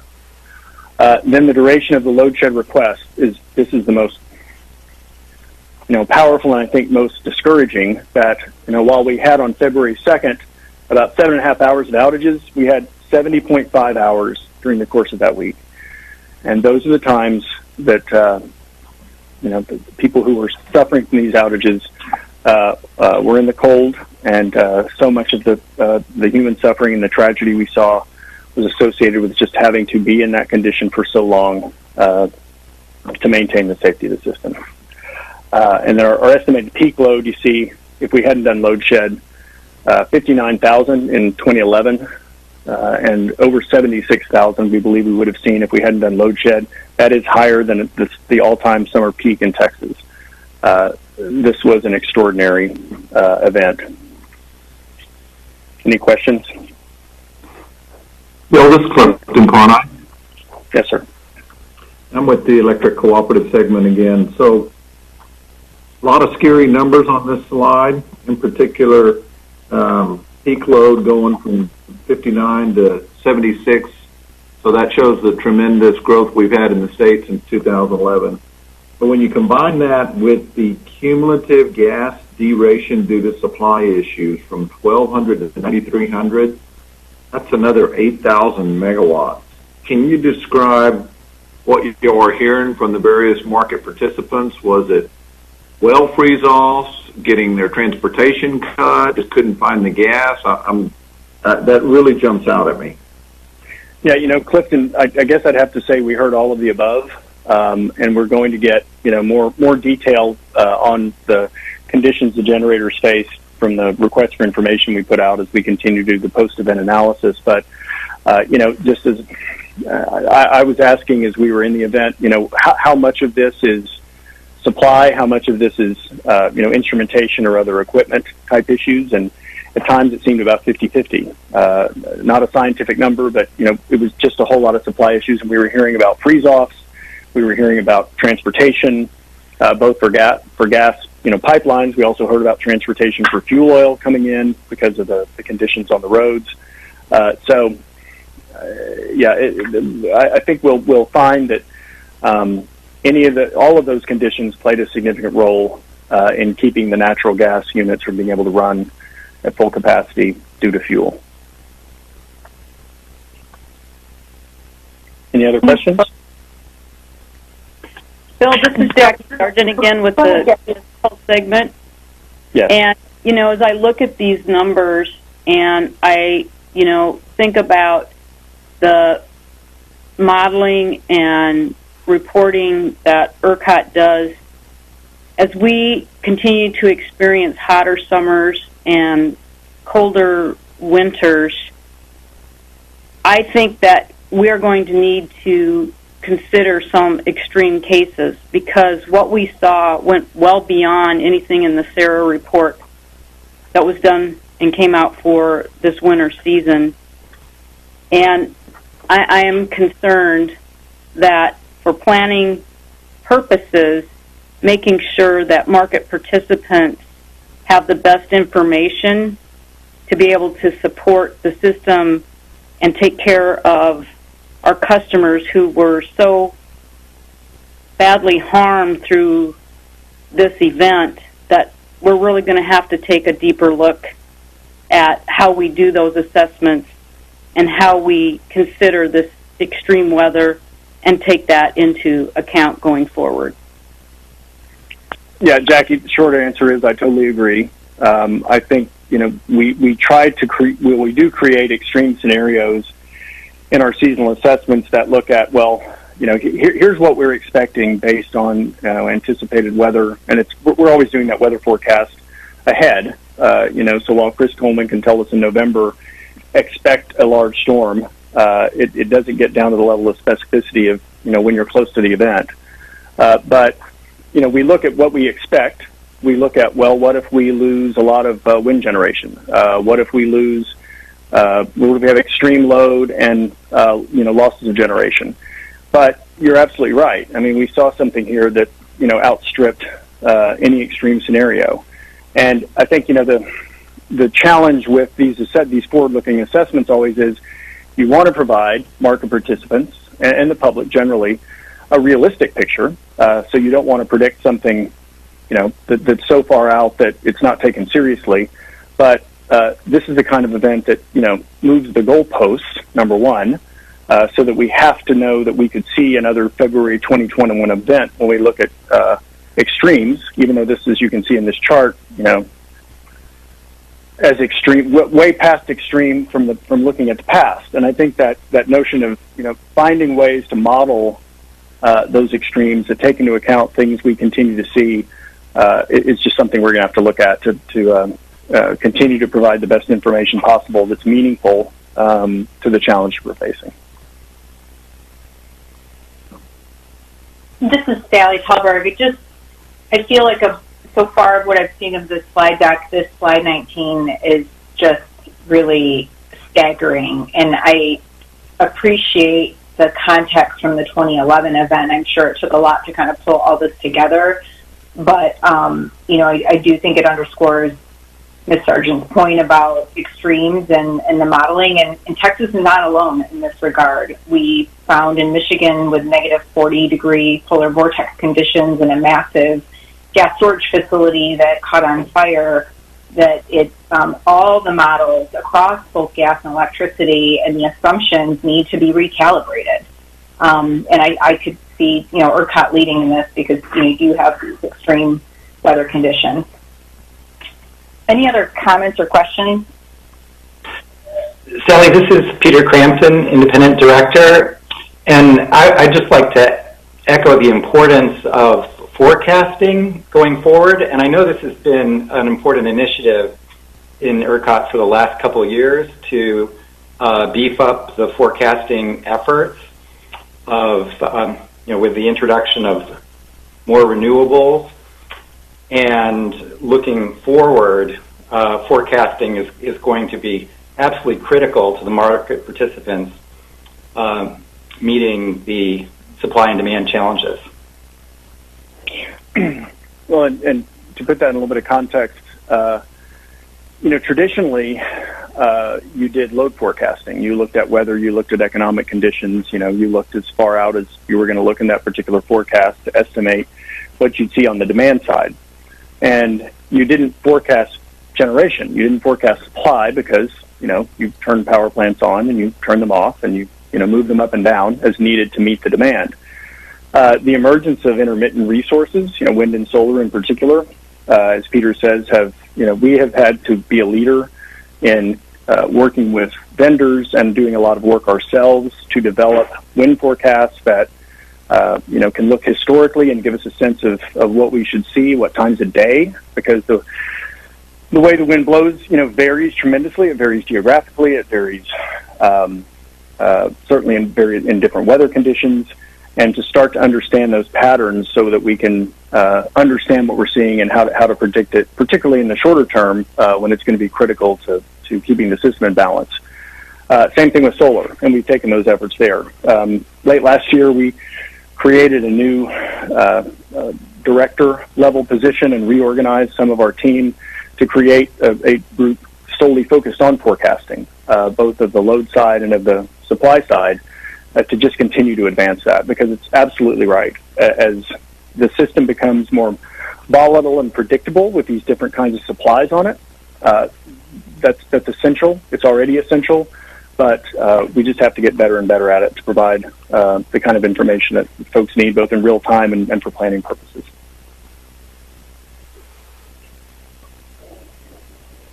If there are no other questions here, on the next slide, we really take I'm sorry, go ahead. Yeah, Sally, or Bill, this is Mark Carpenter, Investor-Owned Utility Group. Clearly, we've got some opportunity in the forecast area.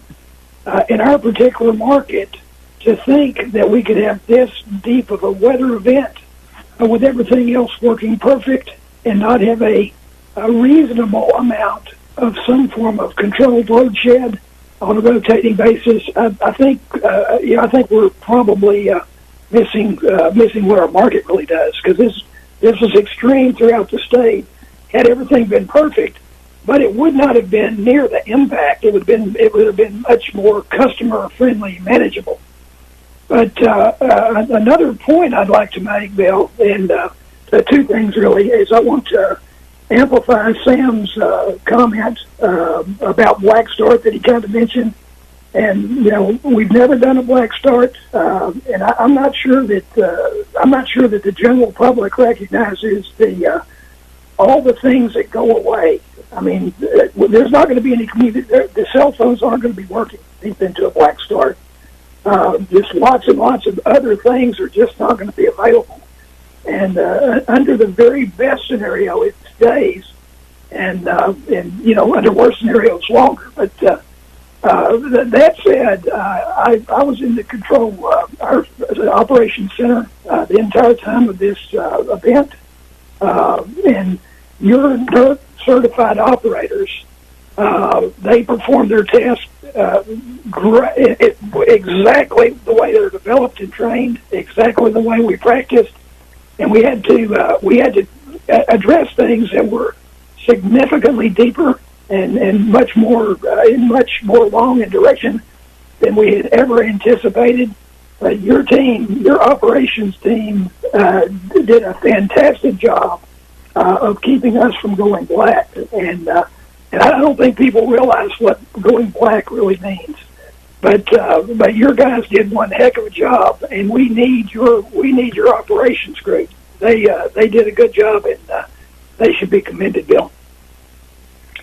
Well, thank you, Mark, and I'm proud of the work those guys did, throughout the week to manage the challenges and difficulties that just took so long to remedy that I've been referencing.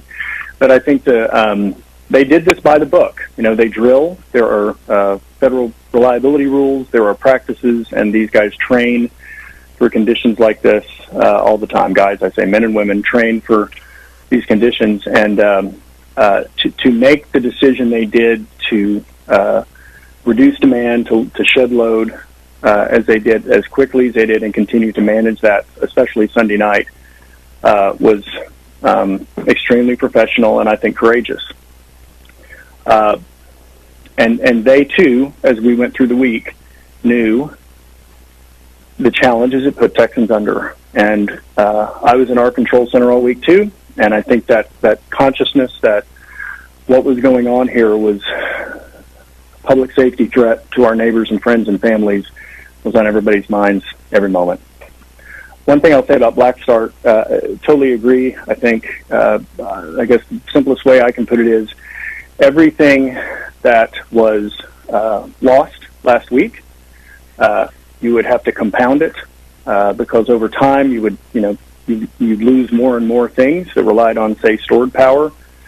I really feel like if we had not been able to control the situation as difficult as it was, we wouldn't be here today talking about what we're talking about. We'd be talking about how we're going to restore the system. Next slide. Now, this next slide really gets into the sort of dynamics of the load shed. Just to sort of put this in context, over on the left, you see those are the transmission operators in the ERCOT region. It's a mix of private companies, cooperatives, municipal utilities, sort of all across the board. A lot of the folks you've heard speak today, Mark from Encore, Jackie from City of Austin, were in the unenviable business of managing an enormous amount of load shed on their systems. And as you can see, these percentages, these are established ahead of time. This is not something that was done on the fly.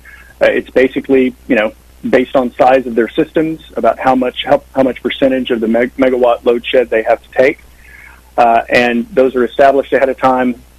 People do drills. They know what they got to do. They know what their percentage is. So when the ERCOT operators say, we need to have 1,000 megawatts of load shed on the system, everyone is prepared, and they have to go find those circuits that they can take off and reduce demand based on that directive.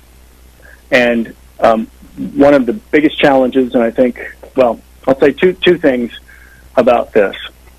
One, as we shed the amount of load we did, and you can see that spike up on the chart on the right, that we went up to 10,000 and with not in very much time had to go all the way up to 20 and then move around there around 20 and 15,000 megawatts out. Sunday night, early Monday morning, when we called the outages, there was still an anticipation that these would be rotating outages. We had never had outages in an emergency condition that could not be of the amount that they can rotate. And just to oversimplify it, if you are one of the utilities implementing these outages, there, at a certain amount, you can say it's going to be in neighborhood A for 2 hours, then I can move it to neighborhood B, and the neighborhood A guys can get back on. And if it lasts longer than that, we can move it somewhere else. When you get to 20,000 megawatts, or even not that high, what we heard from the transmission owners in the middle of the night and into Monday morning was, there's not many more places we can shed this load. Each of the transmission owners has a well-developed plan for how they'll implement rotating outages when we have to order them. Those plans try to, take care of critical care facilities, say hospitals, so that there are circuits that serves a hospital. You want to try to avoid ever allowing that to be one that is participating in a rotating outage. So in order to protect public safety to the maximum extent possible, the transmission owners had those plans in place, and the amount of load shed that was required, it put them in a position where they were not able to rotate. This is not true everywhere. There are some places where rotating outages, we've heard, continue to work because of population sizes or whatever it was. But in some of the largest metro areas, the amounts required were so large that they could not move them. And not being able to move them meant that for this period on that right side, when we had a lot of load shed, some customers were stuck in that load shed for the entire time. And that's where so much of the harm and damage came from. And this is something we have to figure out. We have always, when we have had to do controlled load shed in the past, we've been able to do rotating outages. We call them rotating because they have the capacity to move around. We call them outages because they're not a blackout, they are an outage.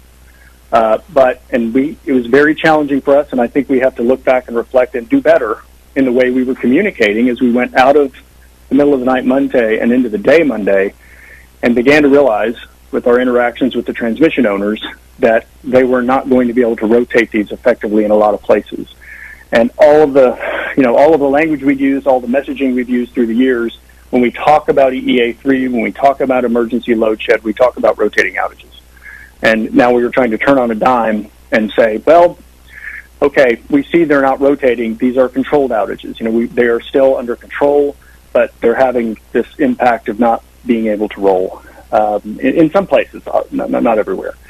So that is a challenge, not just a challenge for the transmission owners. It's a challenge for all of us in the industry because, last week and today, we don't have an effective way to get the transmission owners out of that box if we have to require that much load shed for a long period of time. So that's one of the issues we've certainly identified to work on.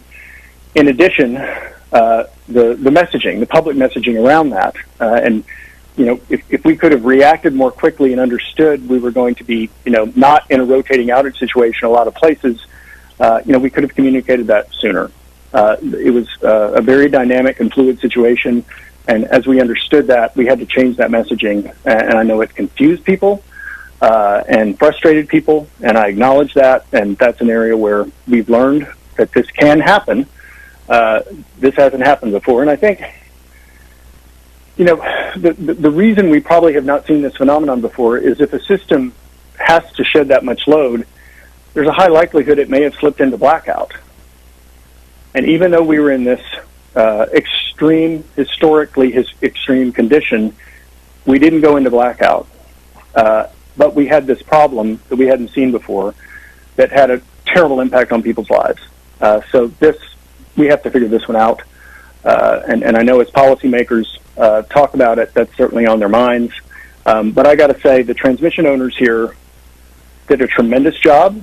We were asking them to shed load. We were asking for restoration as soon as we could. And in many cases, this requires, physical activity by, folks who have to roll out on trucks to do it. The directives that we gave, obviously from all we've said about frequency, have to be implemented very quickly, very efficiently.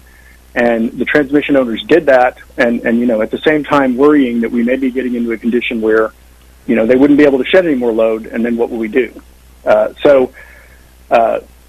Tremendous work by the folks and the transmission owners to implement the things that had to be done to keep us out of that black start condition that Mark was talking about. Any questions here? Bill, this is Jackie Sargent from the municipal segment again, and I appreciate that you brought this topic up, that you are recognizing that there are significant challenges, and for utilities that had to drop over 30% of their customers during this unprecedented weather event, it created a humanitarian crisis. So I want to find a solution to this problem. It's imperative that we do. People in Texas should not have to endure such hardships, or anywhere for that matter, in 2021. And so we've really got to roll up our sleeves and solve this problem.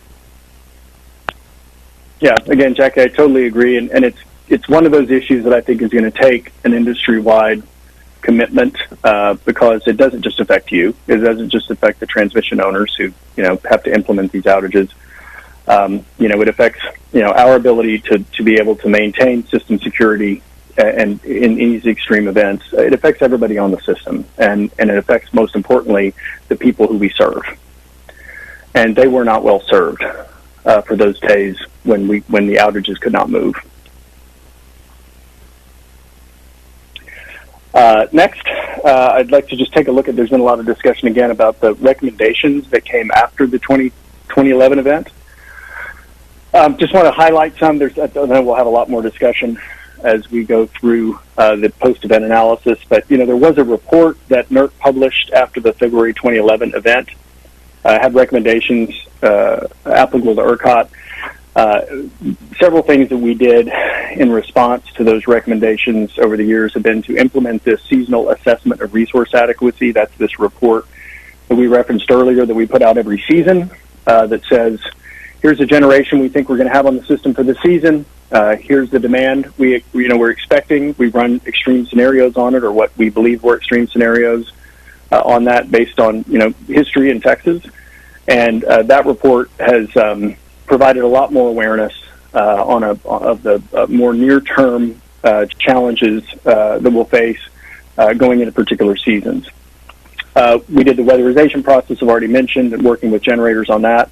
We added some additional staff in our control room, a shift engineer who can be right there on site 24 hours a day with our operators to run studies that are needed, to look at various conditions on the transmission system as we're operating it, and maintain margins for safety as events occur every single day on the grid. And a resource reliability desk, which really is a more specific focus on intermittent resources and how we operate the system with the gyrations we see from sometimes the intermittent resources coming on and off the system. We modified our ancillary services procurement so we can go out and get more ancillary services when we anticipate severe weather. On the gas coordination issues that certainly were noted in 2011, we initiated a gas electric working group, just a group of industry participants in ERCOT who we try to convene meetings with gas suppliers and the electric companies to discuss issues, particularly around gas supply. We don't have any, sort of enforcement or regulatory authority there, but thought it was important to convene those meetings and establish better contacts between the two industries where we could. We modified a survey that we send to natural gas generators each year that collects fuel switching capability. In preparation for winter, fuel switching, basically some units are able to go from gas to oil or oil to gas, and that can be very important if you have gas supply issues in the winter. And so we ask the gas generators each year going into winter how they're situated as far as being able to manage that. Then we changed rules recently, just a couple years ago, on withdrawing approved resource outages or generation outages if we see severe weather. This time, as I mentioned earlier, we saw just about everything that could come back seemed to come back and try to participate in the market to serve during the storm. So there was we didn't really have, there was maybe 50 megawatts that could have been procured, but not a material amount that we needed to ask people to cancel or postpone those outages, which is very disruptive for the generators. And we had to have a situation like this, I guess in March of year before last. It was disruptive, but we used that authority, and then we've gone through and sort of made that process more formal so we can use it in the future. And this isn't all the recommendations. This is highlights of some of the major things we feel like we undertook. I know we'll be discussing recommendations either legislature or elsewhere, but I just wanted to highlight these. Any questions here? Okay, if we go to the next slide, I think as you can see, I really tried to focus on the grid event and the emergency event and the outcomes.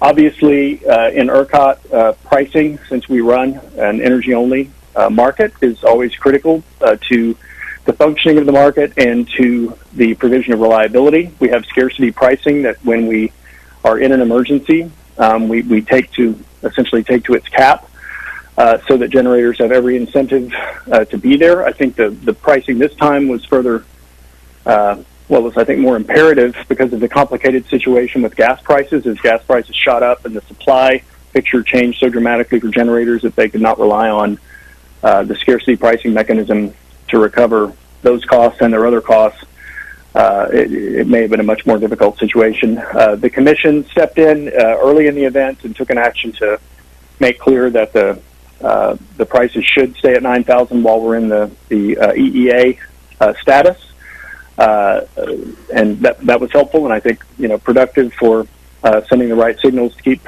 as much generation on the system as we possibly could. But of course, this did have dramatic impacts on the average real-time or system-wide pricing, as you can see on the box here on the left or the right. Average prices over $6,000 for the entire period. Compare those to where we were this year in January, $21 a year ago in February, $18 and $17. So obviously, a lot of economic consequences that come with the market and scarcity pricing. Carrie Bivens, our independent market monitor, is lined up, I think, to speak to you in a few minutes. So I think I'm going to leave the pricing and market implications for Carrie for the moment. So we're going to discuss financial impacts after I finish speaking. we have our CFO, Sean Taylor, and our Vice President of Commercial Operations, Kanano Gelman, lined up to speak to you about where we stand with the response on the economic issues that have come out of the grid issues. So if we could go to the next slide. One last topic. I know Chairman Tallberg sent a letter to the board asking us to cover specific topics, and we've endeavored to cover all those in this presentation. The last was to look at hedging by market participants, the risk mitigation measures that they took going in. And, we have limited visibility into hedging outside of the markets, that we're operating, and there are commodities exchanges and bilateral contracts that ERCOT doesn't have visibility to, and I don't know that we need to, those private market transactions. But with the information we do have available, the level of energy hedging by the load-serving entities, those, whether retail electric providers, municipals, co-ops who serve customers, varied from fairly long hedges to fairly short relative to the physical load. You could also, this maybe varying by operating day, even for the same entity, depending on what their strategies were for risk mitigation going into this winter. Those positions could have been affected by load reductions from the load shed, from other losses of load, as well as through loss of generation or deratings that did not allow units to run as they expected when setting hedges. So a lot of factors there, but we certainly were seeing hedging activity, but don't have full visibility to the full extent of it. And I think as we continue through the analysis of the event, I think the board can learn more about that market response as we go through. Any questions on this item or further comments? I know you're almost done, Bill. This is Nick Fehrenbach, Consumer Board member.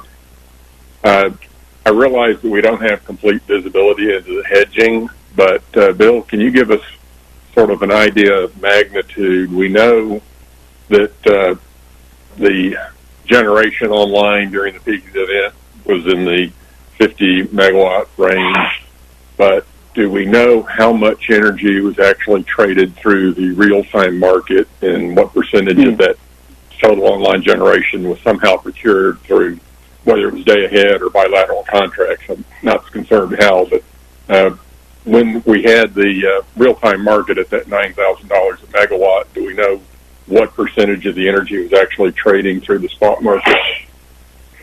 I don't have that percentage data in front of me, Nick, to pass along to you. I'm about to pass along the mic here to Kanan and Sean, and if they have any insights on that, I'd ask them to address that question directly as they begin their presentation.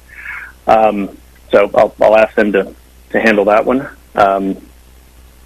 With that, Chairman Tallberg, I think I can turn it over to Sean Taylor and Kanano Gelman. I wanted to make one note, sort of logistics note. Kanan and Sean will speak. We did get some submitted written questions that once Kanan and Sean are done, I would like to go through and read. Some of them have been answered by my presentation or will be answered by theirs, but they were submitted in advance. We wanted to respect that and provide answers to those questions. So I'll just walk through those before Carrie Bivens, but after Kanan and Sean make their presentation. Okay, let me just pause here, though, on item 2.2 with the presentation to see if there's any, after going through this whole discussion, if there's any questions or comments for Bill. Sally, this is Peter Crampton, Independent Director. I just wanted to echo something that Mark Carpenter mentioned with respect to the importance of black start avoidance, because I think it's really important that the public understand this. ERCOT was flying a 747. It had not one but two engines experience catastrophic failure, then flew the damaged plane for 103 hours before safely landing in the Hudson. In my mind, the men and women in the ERCOT control room are heroes. Thank you. Thank you. Any other comments, questions? Sally, this is Jackie Sargent from the municipal segment. As we're looking at where we are right now and the immediate issue in front of us, are really concerns about liquidity of the market Mm-hmm. And there is a significant need to get the settlement and finance teams together to look at and potentially develop an alternative settlement process or processes specifically for this event, so that we don't put strain on credit requirements and that we can maintain the liquidity of the market. And I hope that we'll be hearing something about that. And I think we can cover that as part of 2.3.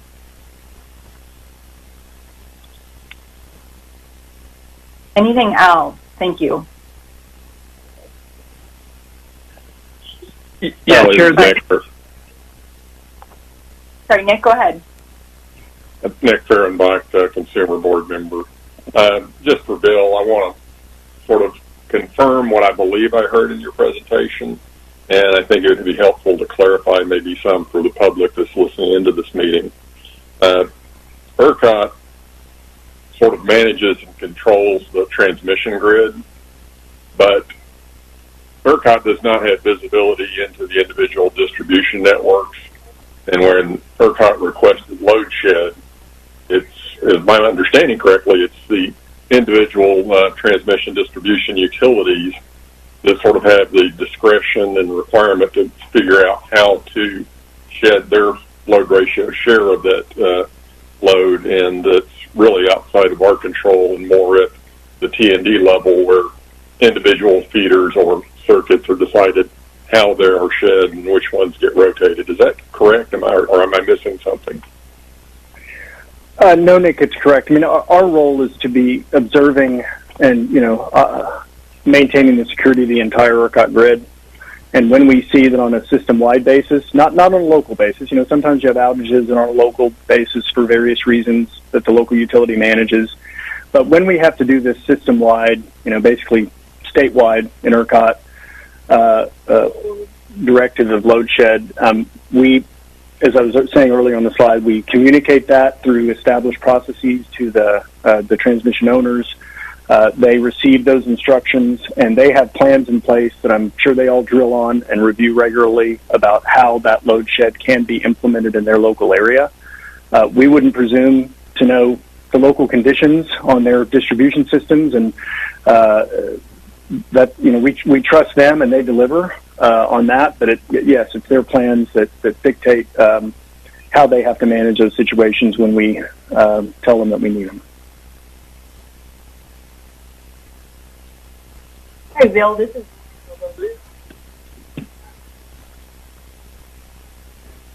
Hi, is that Lori? Yes. Hey, Lori, you're kind of breaking up. But Okay. You could start again. Thank you. Get closer to my computer here. This is Lori Cubbles. I'm representative of the segment for the residential and small commercial consumers. And you described this earlier, and kind of, sort of spinning off of what you described or how you answered just now. ERCOT conducts or issues out load shed instructions to the various utilities based on load ratio share. And you may have explained this earlier, but for the public's benefit, can you explain a little bit about what that actually means, and maybe give some comparisons so that the public out there can understand how that's done, and whether or not, if you can shed a little bit of light on this, are there utilities out there that have different customer class profiles that may have been impacted differently with those directions from ERCOT? Yeah, Laurie, I think those plans are, established and maintained by the transmission owners, and as we've talked about, have certain restrictions on what they can do for critical carry areas or other things. And again, I wouldn't presume to speak to how those are implemented. We rely on them to implement the plans they have in place and drill on, and they did that. And they, brought load back when we were able to bring load back. Beyond that, it's not an issue I can address from the ERCOT perspective because, we hand it off to those partners and they carry that ball.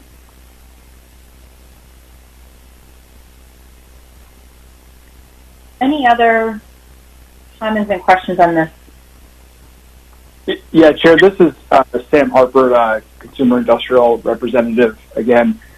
I'm very curious, Bill, and we may learn more about this in the coming days, but we're just trying to understand how much of the outages were related to winterization, instrumentation, mechanical issues at a generator, and how much in megawatts or duration was related to gas supply. So I'm curious for anything you have to say about that now, and I think you've already touched on it, but anything else you could say about that now, and absent that, I'll wait for more information in the coming days.